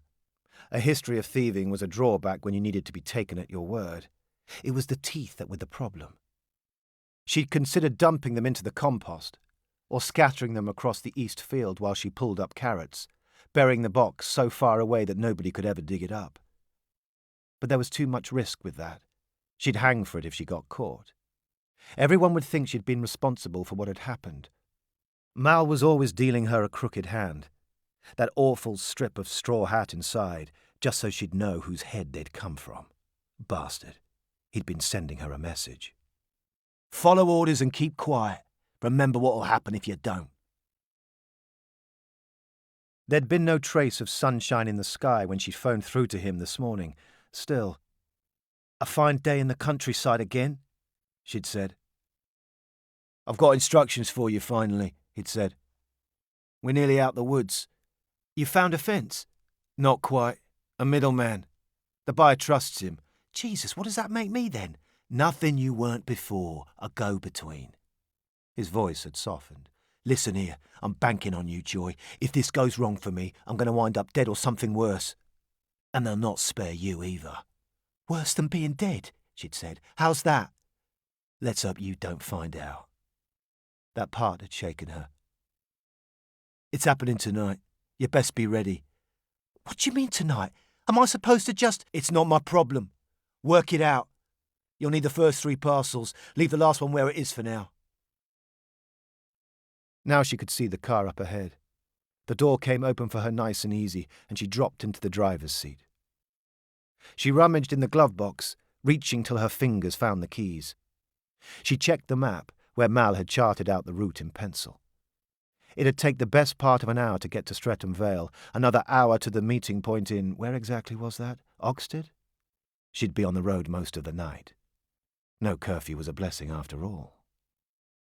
As she drove, she wondered how things might have been if only half the lies she told her brother and the Mayhoods had been true.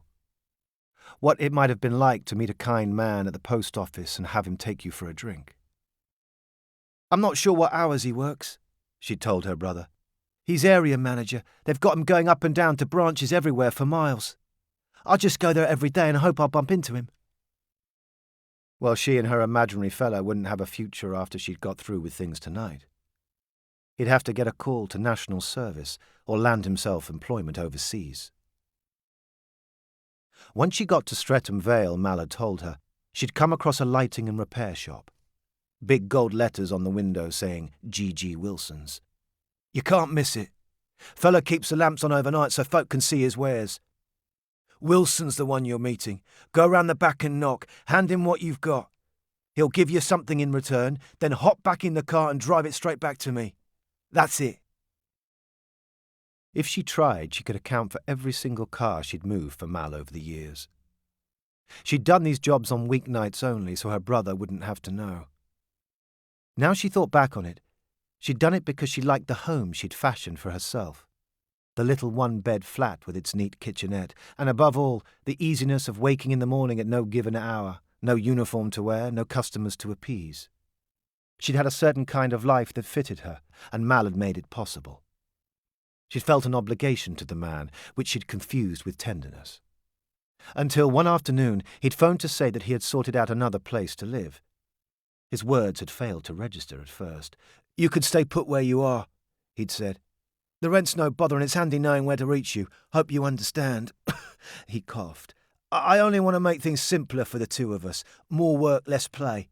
Simpler for you, you mean? She'd had to sit down on the carpet for a moment. Who's going after me?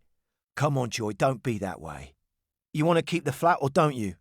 Piss off, Mal, she barked at him. You know I do. Where else am I supposed to go?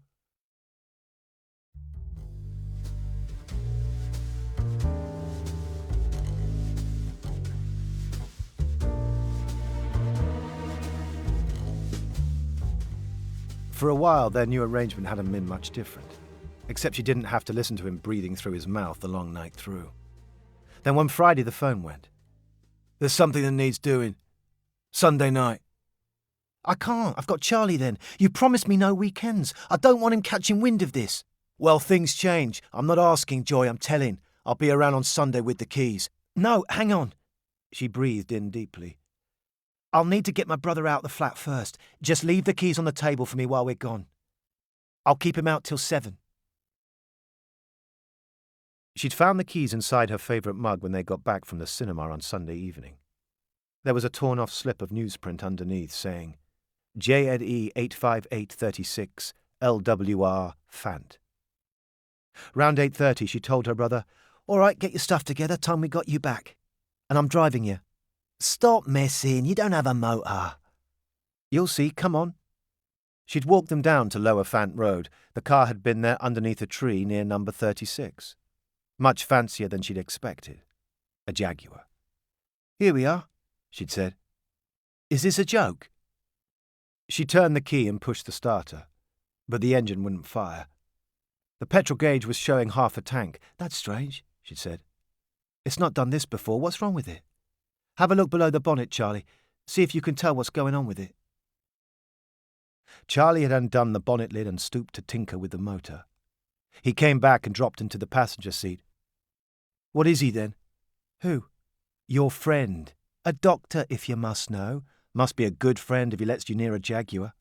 How'd you meet him? That's my business. Is he married? No.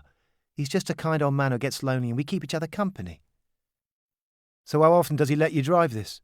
I don't know. A few times every month, depending. Enough to know by now, then. What? The starting carb's electric. If you're running it from cold like this, it's bound to give you jip.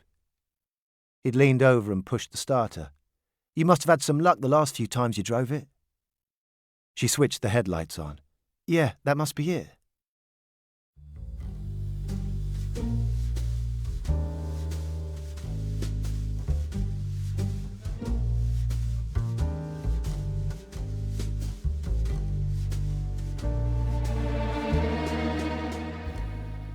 Her brother had been urging her to put her foot down.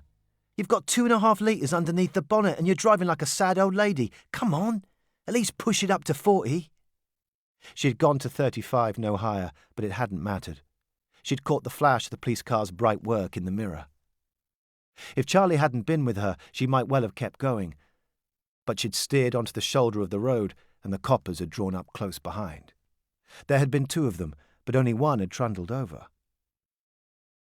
"Evening, miss," he'd said. "Is this your vehicle?" No, she'd said. I borrowed it. A rather fancy motor for a young girl to be driving, and expensive too. I'll need to see your licence, please. I don't have it on me, sorry. Then you'll need to bring it to the station. You've got 7 days to do so. He lifted out the little notebook from his pocket. Now then, if you don't mind, who does the car belong to? Her brother had said, Tell him, Joy, go on. She'd cleared her throat and said, It's Long John Silver's. And the copper had exhaled. All right then, miss, we're going to need you to stay put. That's when her brother had begun to fret. What's going on? Why didn't you just tell him? She'd expected him to cry, but hadn't been prepared for the glut of tears, the sudden crumpling of his face. Why can't you just be honest for a change? Because I can't, she said. I'm sorry, Mouse. She tried to lay a hand upon his shoulder, but he'd shrugged it off. They were side by side in silence on the back seat of the copper's car before he'd even looked at her again.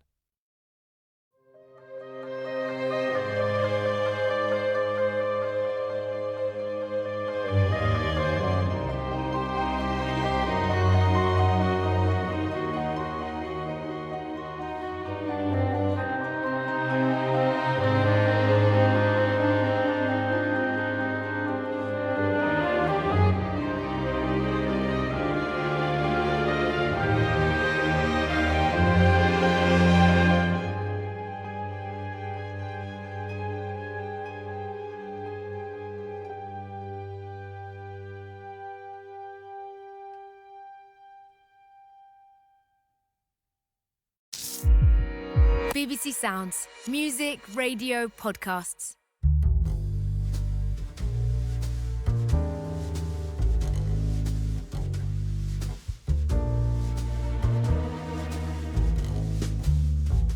Episode 8. December 1952. Tonight the Portsmouth road was bright with freight. There was nothing but a thin white line between Joyce and the other lane, and she was trying not to wonder what it might be like to plough straight through it into the onrushing traffic. All that she was good for now, she thought, was this: being a crook. Mal's young accomplice. On Streatham Vale, the shops-had-closed signs hung askew. From the junctions, rows of terraced houses branched off, Christmas trees in every downstairs window, done up nice with garlands of red ribbon or white snowflakes cut from paper. At the next parade of shops, she saw it, G.G. Wilson's, humming with light. A little further up, she steered into a side road, parking where a street lamp wasn't working. She walked back to the shop and knocked on the side door. The door swung open, and a red-haired fellow stared at her. "You're Joyce, then, are you?" "Mr. Wilson?" The fellow shook his head. "In here." He led her through the hall, which stank of rising damp. As the fellow paced ahead of her, she noticed that he had a hammer in his hand, the lightweight kind you use to put up pictures. They approached a door which said, "Staff only." The red-haired fellow went inside and held it open for her. "After you. First on your left," he said. Wilson was perched on the desk between two stacks of ledgers. "Good evening. You're Mal Duggan's girl, then, are you?" His voice was throaty and his taffy accent thick. "I'm not his girl." "Makes no odds to me." He hopped down from the desk and offered her a ciggy from his silver case. "No, thanks." For all she knew, he could have doused it in some sort of chemical. As he lit one for himself, he eyed her through the climbing smoke. "I believe you brought me something. Are you going to let me have it?" She unclasped the handbag. One by one, she brought out Mal's 3 parcels, laying them on the desk. "You need to give me what I came for now." "I think I'd better check these first, my dear, if it's okay with you," Wilson said. He got a knife out of his drawer and sliced the tape on all the parcels. He ripped back the paper underneath, and what was left there on his desk surprised her. 3 glass jars of Brill cream, full up to the brim.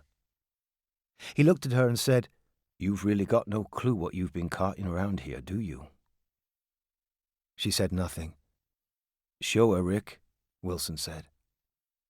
At the back of the room there was a small hand basin with a corded kettle on the shelf, which the other fellow topped up and set to boil. He fetched a teapot, twisted off the lids from all 3 jars, and spooned the lumpy Brill cream into the empty teapot. When the kettle was done simmering, he poured the water into the pot and swirled it round. "Here, grab onto this for me," he said, and passed her a tea strainer. She held it out over the sink while he poured the milky liquid from inside. "That'll do," he said. "Let's have a look what Santa's brought us." And he put the teapot down on the desk in front of Wilson, who craned his lamp above it. In the watery dark innards of the pot there was a diamond gleam. 50 of them, maybe more. Each one small but dazzling, splintering the light and spinning it. She felt a little dizzy. "I'll have that ciggy now, if you don't mind," she said, and took a seat. Wilson gave her one from his case and lit it. While she sat there relishing the smoke, Rick fished out the gems and dried them with a scrap of cloth. Then, one stone at a time, the Welshman examined them, a jeweller's loop clamped in the socket of his eye, a pair of tweezers in his hand. The more of them he scrutinized, the more content he seemed. "Everything's as we were promised," he said. "That's good news for your fella, and for you." "I told you, not my fella. I'm a go-between, that's all." Wilson reached the telephone, lifted the receiver and dialed. "It's a yes," he said. "All's good from where I'm sitting." Suddenly the phone was being offered to her. "Wants to speak to you," he said. "Who is it?" "It's your mother." He jiggled the receiver. Come on. She took the phone. Hello? Hello there. I believe you're Joyce. It was a woman's voice. Yeah, and who are you? A fool for diamonds, came the answer. And yet I can't help thinking I should walk away from this one. Would you help me put my mind at ease? You're asking the wrong person, she said. All I am's a go-between, that's it. Her fingers had gone sweaty on the phone. Well, tell me this at least. How come a girl like you winds up involved with Mr. Duggan? I've known a few rats down the years, Joyce, and Mr. Duggan, he's close to being the rattiest of all. He's never been too popular, and now he's made an awful lot more enemies. She wasn't sure what she was meant to say. Sorry, I don't understand this conversation. I'll be clear, then. Those diamonds that you brought along, they're stolen. Which is not a problem, really. No, the problem is from where, from whom. I think it's fair to say that there are certain jewellers you don't touch in certain parts of London. There are people you don't want to pit yourself against, unless you want your tongue cut out and posted to your grandma for a lark. But that won't stop the likes of Mr. Duggan. It's like I told you, Mr. Duggan is a rat, and rats are always desperate. So tell me, are you a rat like him, Joyce? No? The woman sounded closer, louder. Joyce, I've decided to dispense with Mr. Duggan altogether. It'll keep the waters peaceful. Do you understand me now? She couldn't get the words out. It was only when Wilson reached to take the phone back that she managed something. Yeah, okay, I think I get it. Where does that leave me? That's going to depend on a few things, the woman said. I'm giving you a chance to help me catch a rat. The easier you make that go, the sooner I'll forget that you exist.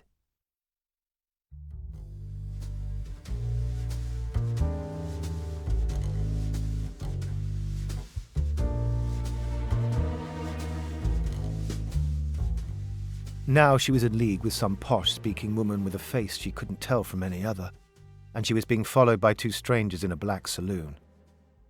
In the boot, she had an overnight bag full of brochures for lamps and lighting fixtures with a layer of banknotes on top. No more than 50 quid as far as she could tell. It was doubtful she'd improved her situation. If anything, she'd only made herself more vulnerable. But she felt certain of one thing. Her brother would be safer with Mal Duggan gone, and she was glad of that. She hoped they'd throw his body face down in a hole so he could rot there. You're going to want a weapon, Rick had said, in case he tries to scarp her. Take the hammer. She was supposed to carry out Mal's plan exactly as he'd told her, and keep him occupied until the buyer's men arrived. But what if these two hard knocks in the car behind weren't sharp enough? What if Mal had second-guessed them? Following Mal's map, she turned onto Chalkpit Lane. She carried on until she caught a road sign on the bank. Oxted Quarry. As she veered towards the quarry gate, she reached across to her handbag, rooted for the hammer. It was slim enough to fit inside her coat sleeve, not much of a defence, but it could do some damage. She pulled in on the gravel near the gatehouse and shut the headlamps off. Then came movement in the corner of her eye. Mal walked up to the passenger side and climbed in. Where's my money? In the boot. Shut the engine off. I need the keys. She took them out of the ignition, slapped them in his hand. She sat unmoving in the driver's seat as he got out. No sign of the black saloon. Those idiots had lost her, or they'd ditched her. Either way, she was alone with him. She heard him saying, No, what's this, you stupid cow, you stupid bloody cow! And he slammed the boot shut. Then he was on the driver's side, reaching in through the window, her hair in his fist. His mouth was right against her ear. Tell me now, he said. They're coming for me. I don't know, she said. What's going on? The door opened, and she slumped down to the gravel with her legs still in the footwell. Mal's enormous shoe was pushing on her neck. Last chance, he said. Who's got my money? She croaked and gasped for air. He snorted like a pig and spat on her. That did it, the warm, wet shame of it upon her cheek. She worked the hammer from her sleeve and cracked it on his knee with all the strength she had. He yelped and dropped to the gravel. You bitch, he said. You've kneecapped me! She got up and wiped her cheek against her shoulder. Aiming for the thatch of hair above his brow, she brought the hammer down on him again. The next time she struck him hard above the temple. Down he went, like meat on the butcher's block. Every fibre of her body shook. A voice behind her said, "You've done all right there. Good clean hit." "You took your time," she said. "I would have stabbed him, but you beat me to it. Glad you did. We'll sort it out from here." He took the cash out of the bag and gave it to her. "For your troubles," he said. When she shook her head, he dropped the money through the Vanguard's window. The other fella threw the keys over. "You're free to go. We'll let the boss know how it happened. She'll be pleased. Have a pleasant evening." They got into their black saloon and left her.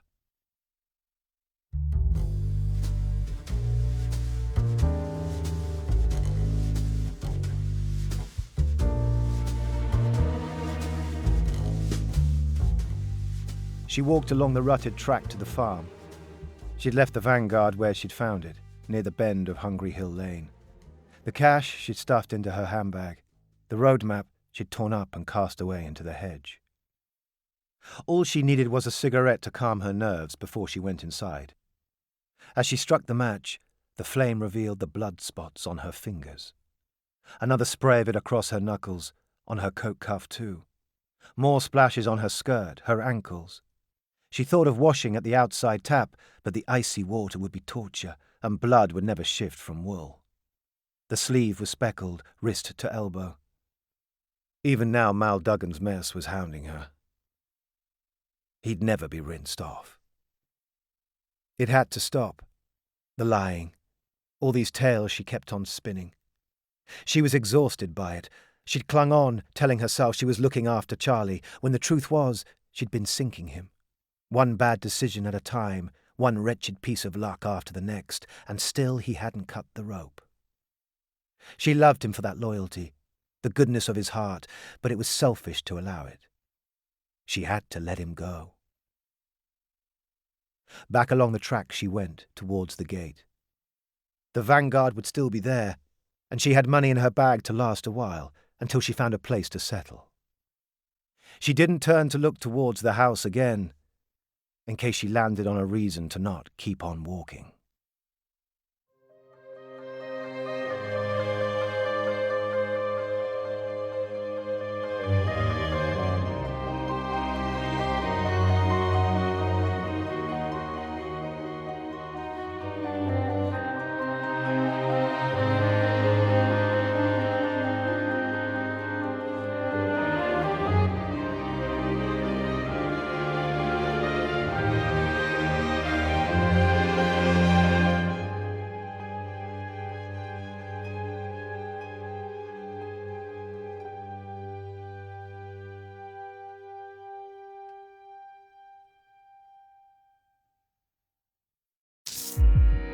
BBC Sounds. Music, radio, podcasts.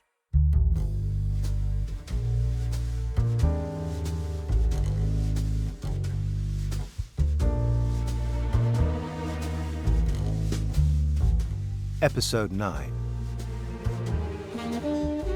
December 1952. His sister's coat was gone, but that was hardly unexpected.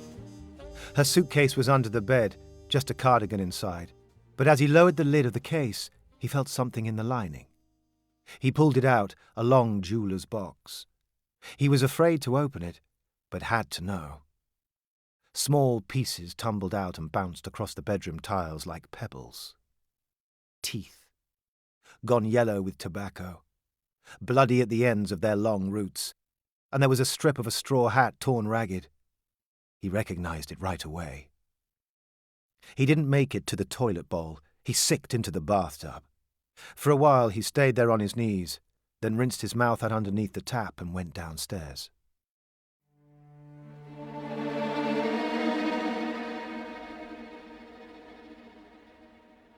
They all three walked up the slope towards the caravan with their flood lanterns. The padlock was unbroken and the leaded window panes were still intact. Charlie's pulse beat thickly in his neck. Next thing he heard an urgent, Oi, you two, get over here. Mr. Mayhood was on his haunches by the wheel with his lantern in his hand. Do you see what's on that tyre? Florence stooped, passing her light across it. Mud. Exactly. And it's on the wheel arch too, look. But Hollis never moved this thing. The wheels had left a phantom trail, bending the meadow grass in 3 straight lines, going 10 feet down the slope, no further.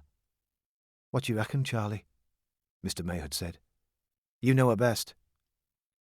She can't have done this on her own. She isn't capable. He was in no doubt she could have towed the caravan 10 feet or more, but it was harder to accept the rest. To prise the teeth from a man's jaw and keep them in a box, that was an act of evil. She'd always been a liar, a thief, a disappointment.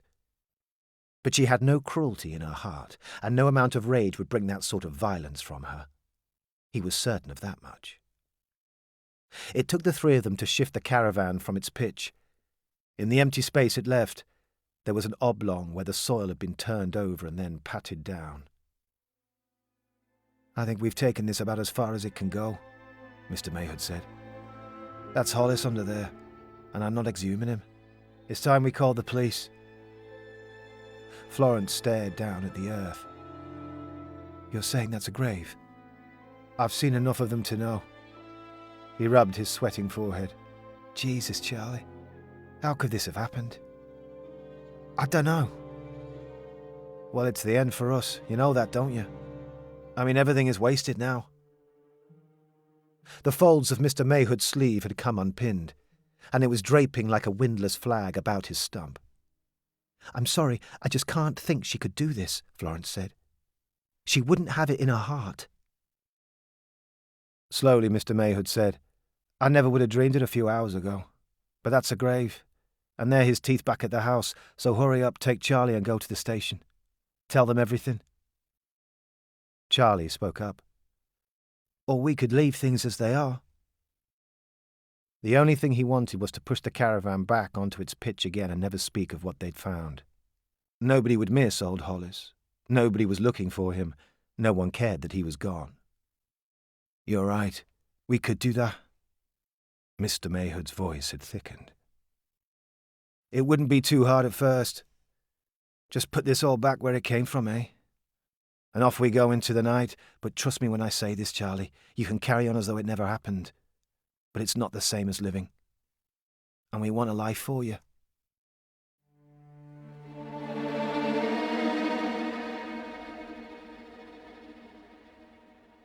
You know she'll hang for this, Charlie said. They'll string her up. The police would take the bones of the story and they wouldn't care to listen when he spoke of her kind nature, how she'd screen her eyes at the romantic parts of films to hide her crying.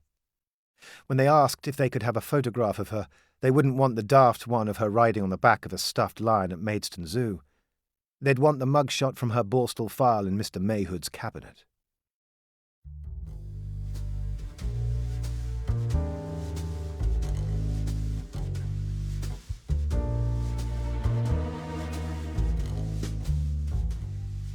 June 1955. 3 years since Joyce's disappearance, and nearly 2 years since Charlie left the farm, Florence paid a visit to his auntie's place in Borough Green. Extracting information from the woman was harder than expected. Finally, Aunt Helen told her he'd got a room in the village above the hardware shop where he worked. As she held back the door for Florence to leave, she said, You ought to be ashamed of yourselves, you know. You filled his head with dreams. And I warned the boy, his sister was always going to ruin him eventually. It's you, though, who's responsible, giving her free rein to do it. You're the ones I blame, not her. In the hardware shop on the high street, a fellow with white hair came out to greet her in his apron. Hello, dear. What can I help you with? I was told that Charlie worked here. Charlie Savagir. That's right. He isn't on today, though. I expect you'll find him over at the sports ground. He's been helping out there building the pavilion. Charlie spotted her when she arrived at the edge of the site. Walking over, he stubbed out his dog end in the grass. What do you reckon? He said, jabbing his thumb back at the pavilion.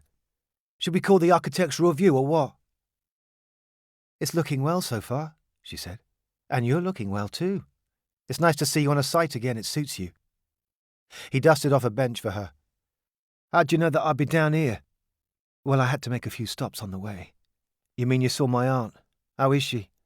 Not my biggest fan. You didn't tell me you'd moved out and found a place. Yeah, I'm sorry about that. He dug his cigarettes and matches from his trousers. I did mean to every time I wrote. You know, we still want to help you any way we can, she said. If you've come to twist my arm on that again, you've had a wasted journey. I'm not here for that, I promise. They told him as soon as he was ready to apply to architectural school, they'd write endorsement letters for him, cover his tuition fees, because it was the least they could do to make sure of his future. He'd refused their money outright. He'd said there were scholarships he could put in for, and if he wasn't given one, then he'd scrape the funds together somehow, go to any school that would accept him. So why have you driven out here now? You've never visited before.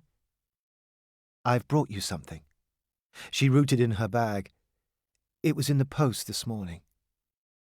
He took it from her. A picture postcard from Maidstone Zoo. 2 polar bears inside a brick enclosure. On the back, an empty space and their address, typewritten. It's her! Bloody hell, it's her! The postmark's from Aberdeen. He went quiet. But she's still alive, though. That's what matters. She's thinking of me still. He rose and stood before her with his back turned. Thank you, Florence, he said. Thanks for bringing it. Tell Mr. Mayhood that I really do appreciate it. I know it couldn't have been easy doing her a favour. With that, he held the end of his cigarette up to the corner of the postcard. In seconds, it was just a mothy curl of black on the breeze.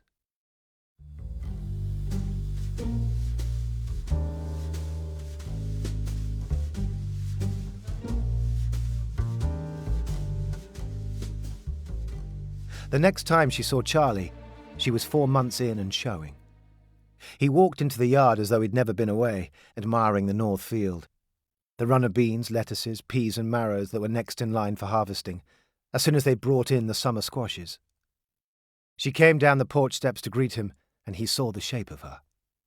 Don't look at me like that, she said. Like what? He grinned. Like I could pop at any minute. Well, you look all right to me. As they reached the porch, her husband's head emerged above the sunflowers in the east field. Charlie, he called out, you've actually got your arse in gear and come to see us, have you?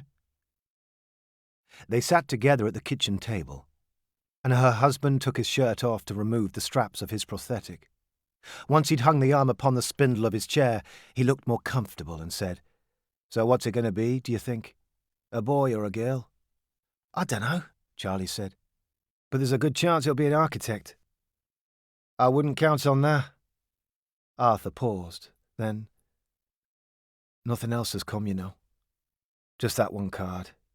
It's unlikely that she posted it herself, I'd say. She'll have asked someone to take it up there. She's a lot of things, your sister. But she isn't dim. She can't have known how bad a mess she put you in. There had been a police invasion of their home, an interruption of their practice. They'd had a constable on sentry duty at the door, reporters at their gate, cancelled commissions, newspaper headlines about a young woman the police were looking for in connection with the Hungry Hill murder. There's a chance it's all gone cold for them, said Arthur. They might have given up on her. I worry, though, Charlie said. If she thinks it's time to pop her head up now, it won't be long before they catch her. Anyway, that's not the reason I came. He scraped his chair legs on the floor. I was hoping that your offer was still standing. I've been saving up, but I can see it's going to take me till I'm 50 to have enough. I didn't tell you, but I put in for 9 scholarships last year and they all turned me down. I just thought... He trailed off. I'm sorry to be asking. Arthur raised his hand. Charlie, we made that promise and we meant it. We're not in our best position, savings-wise, but that's my fault and I can fix it. Where are you thinking of applying? Anywhere that wants to take me. How about America? Would you consider that? Of course. As long as it's not Borough Green, I'm interested. You leave it with me. There's a person I can write to. He might not answer back, but I can try. Later in the parlour, Arthur poured large brandies for himself and Charlie, and the smallest nip for Florence. "To family," he said. "Whatever form that takes." They drank to that. "I was thinking," Charlie said. "Do the police still have your film?" "We got it back, but we've no projector, and I can't bear to watch the thing now anyway," said Arthur. "I've been trying not to dwell too much on how it used to be round here. Best to focus on the part that's coming next." "Do you have a projector?" Florence asked. "No, but I could borrow one." "Then you should take it home with you. The film." The winter rye is leaning at the mercy of the breeze. It must have been December, not long before she left. His sister crouches at the bottom of the frame. Her back is to the camera, but she twists to glance over her shoulder. She strides forward with a knitted brow. As she gets closer, she blows a kiss and laughs, walks out of shot. The camera pans to follow her. Up to the porch steps she goes, and through the kitchen door, dipping her head beneath the lintel. Cut this, too.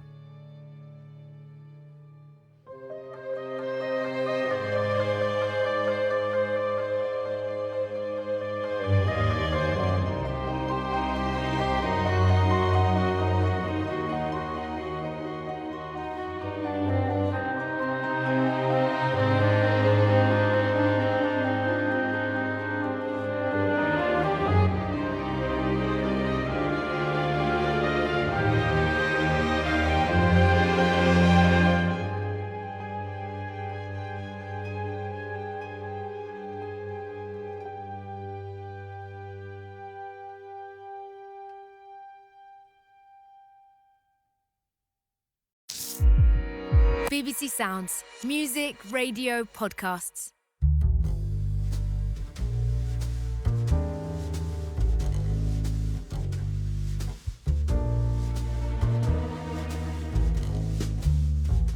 Episode 10. April 1956. Everything had been arranged by correspondence. First, a letter of endorsement to Mr. Wright from the Mayhoods, urging Charlie's acceptance as a Taliesin Fellow. Then, a magnanimous reply from the great man himself, inviting him to come out to New York for a brief interview. Once Charlie had checked the sailing schedule with Cunard and asked old Ponsonby for time off, he'd organised a date in April for his interview.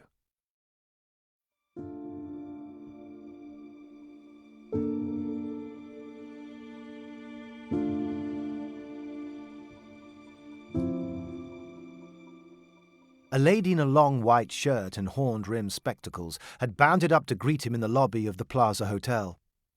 "Mr. Savagir," she'd said. "Alice Kirsch. We're on the second floor, suite 223. Mr. Wright is on his way from a meeting with a client on Long Island." For over half an hour there had been a restless energy in the suite. As her colleagues had stepped into the suite to ask for her opinion or to cross-check certain points in documents. He'd sat there marinating in apprehension, turning the film canister on his lap. "Are you certain that he's coming? I've been here for quite a while now." "Oh yes, he's definitely on his way, so just sit tight." "Should I go through my portfolio again?" "Nah, trust me, he won't even look at it until he gets a feeling for your character." She smiled. "He's going to ask you why you want to be an architect, so get your answer ready. And it better not be stupid." "Actually, I've got a few." "Oh, that won't do." She'd smiled again. It was a nice smile, he decided. "You'd better pick a line and stick with it. He likes decisiveness in people, and he's looking for a spark of something too, originality, so please don't tell him how it's all you've ever wanted since you were a little boy. Let's face it, that's bullshit. No one wants to be an architect when they're a kid." "All right, that's my answer down the toilet." The fact was, he'd been thinking of an answer to that question for the past few years.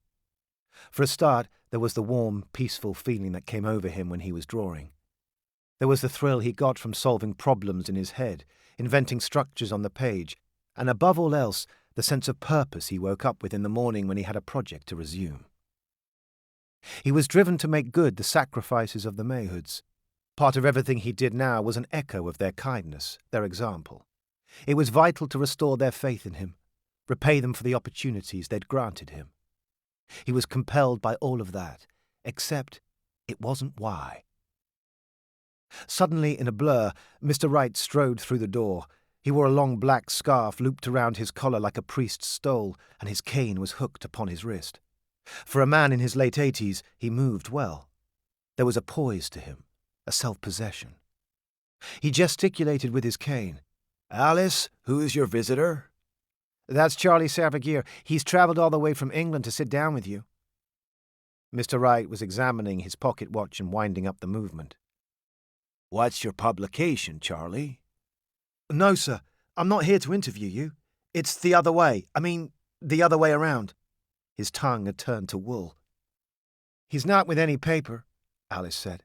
"He wants to join us out at Taliesin. He's applied to be a fellow." "Ah, a comrade in the making. Charlie Savage. Doesn't ring a bell, but I've no memory for names." "You asked me to set up an interview, sir," he said. "You wrote to me." "I did?" "Yes, sir. I've got the letter here, in case you need to." But the great man flapped his hand at the suggestion. "I do enjoy how courteous you English are, not like us Welsh." He took a few steps closer. "What's in the tin there?" "It's a film I hope to show you, sir." "I see, a film. That shows initiative." His expression seemed amused. "The first thing you can do is call me Mr. Wright. You're sounding rather like a concierge, and I don't want to have to tip you." "Sorry." "Don't apologize." It seemed impossible that they were standing there together. A boy from Gillingham who'd feared to go beyond the limits of his auntie's close until he turned 11, and Frank Lloyd Wright, the finest architect alive. "The second thing that you can do is book a new appointment. I've a meeting in the Oak Room in 10 minutes. He turned to Alice. Could you find another time for this young man, please? Early next week would be fine." "I'm sorry, Mr. Wright. I'm afraid he's sailing home on Friday." "All right," Mr. Wright said.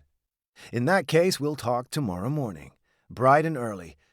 He can join me in the basement while I get my shave. Alice, ask Domingo to reserve the chair beside me, would you please?" He turned to Charlie with the same amused expression as before. "We're agreed, then. Barbara's in the basement. 7 sharp." "I'll be there. Thank you, sir, for making time." "All right now, don't blow it." And then he halted, glancing back at Charlie. "Oh, and you can leave your film for me. I'll take a look at it if I can find a moment."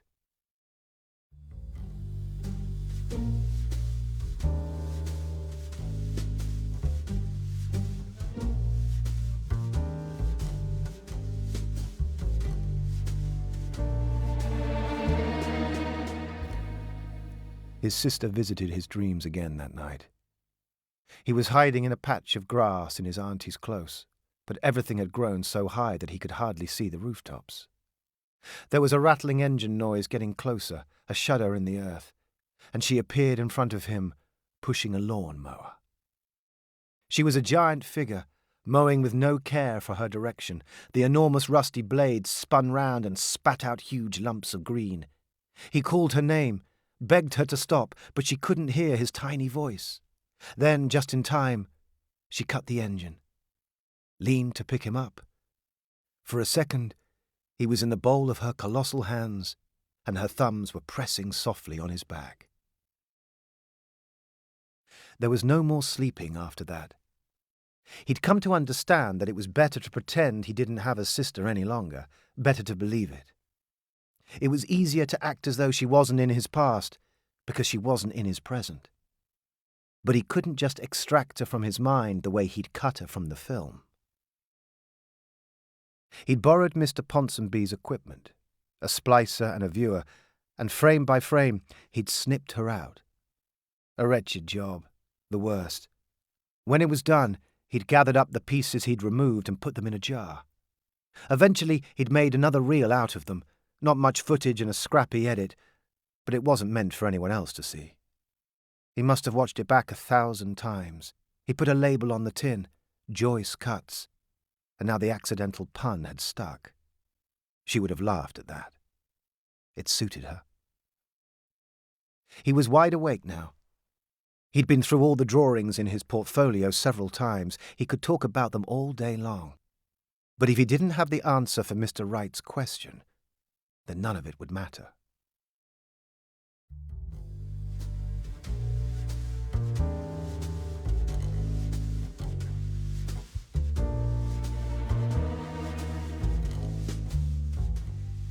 The barber had his apron on and was thickening the shaving soap in a tin bowl. "Have a seat." He made a gesture to a padded chair. "As soon as I get done with Mr. Wright, I'll see to you." "Thanks. I've only had a barber shave me once before." "You didn't like it, huh?" "Not much. He nicked me." "Well, I've never nicked no one in 30 years. Don't plan on starting now." Mr. Wright was in a chair already, tilted back and covered to the Adam's apple with a sheet. "You know, it was a few months back, and I've been rather busy since, so please forgive me, but I do recall it now. The letter." He lay there as his cheeks and neck were coated with a lather of the soap. "I get a lot of letters, as you can imagine," he continued. "It's gratifying to discover people far and wide appreciate my work. It only makes me more convinced that we are doing something valuable at Taliesin. But I should tell you it's hard work. Very hard. People who can draw well are a dime a dozen. People who can draw well and support their fellow man, and break their backs out on a farm in winter, sweat their guts out in the middle of the Arizona desert, tenacity like that is hard to find. Those people will endure as architects. If you've done your preparation, Charlie, then you'll know exactly what I'm looking for in people. First of all, an honest ego and a healthy body. Next, a love of truth and nature, sincerity and courage, an aesthetic sensibility, a good imagination. Stop me if this doesn't sound like you." Charlie didn't know if he possessed all of these qualities, but he kept his mouth shut. There was nothing to be gained from talking too much in the presence of a man like Wright. Listening and learning were much surer bets. "I'll need you to appreciate not only the idea of work, but work as an idea. You understand the difference there?" Charlie nodded. "What about an instinct for cooperation? Have you got it?" Once again, Charlie nodded. The barber toweled off the great man's cheeks and cranked the foot-pump on the chair. Mr. Wright sat up to approve his own reflection. "One last thing. Rebellion. You'll need a bit of that in you. It's more important than you'd think. Now, I can tell from what your old employer wrote that he believes in you. Quite frankly, I was moved. He speaks about you like a son. And I can see you've had your problems and some pretty awful luck, but here you are still. I admire that." He stood. "But all I'd like to know right now is why you want to work with us. What made you want to be an architect at all?" Charlie had rehearsed this moment, all the compelling reasons, until he had the whole performance so refined he couldn't even recognize how much of it was false. But now he said simply, "My sister." His sister was the reason he wanted to become an architect. He'd known it since their first week with the Mayhoods.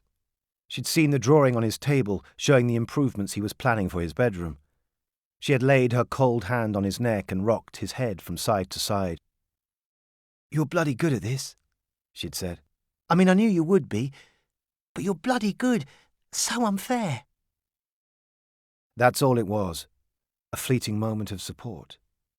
But it had given him the sense that he could turn whatever skill he had into a life that was worthwhile. And in the course of all those days beside her in the drafting room, he'd realized something. She'd become his sole responsibility. It wasn't just his future he was working for. It was his sister's too. If he could make it as an architect, he could deliver them at last from their misfortune. He was trying for that now. Still trying. His chair went lurching back. He could sense the great man behind him expecting more. "Honestly, I never would have come this far without my sister," he began, and numbed himself to add the rest. "She passed away last year, but that's just made me even more determined to succeed from this point on." He laid back with his throat bared while the barber whipped the soap and didn't think about the razor. Everything that hurt had already been cut.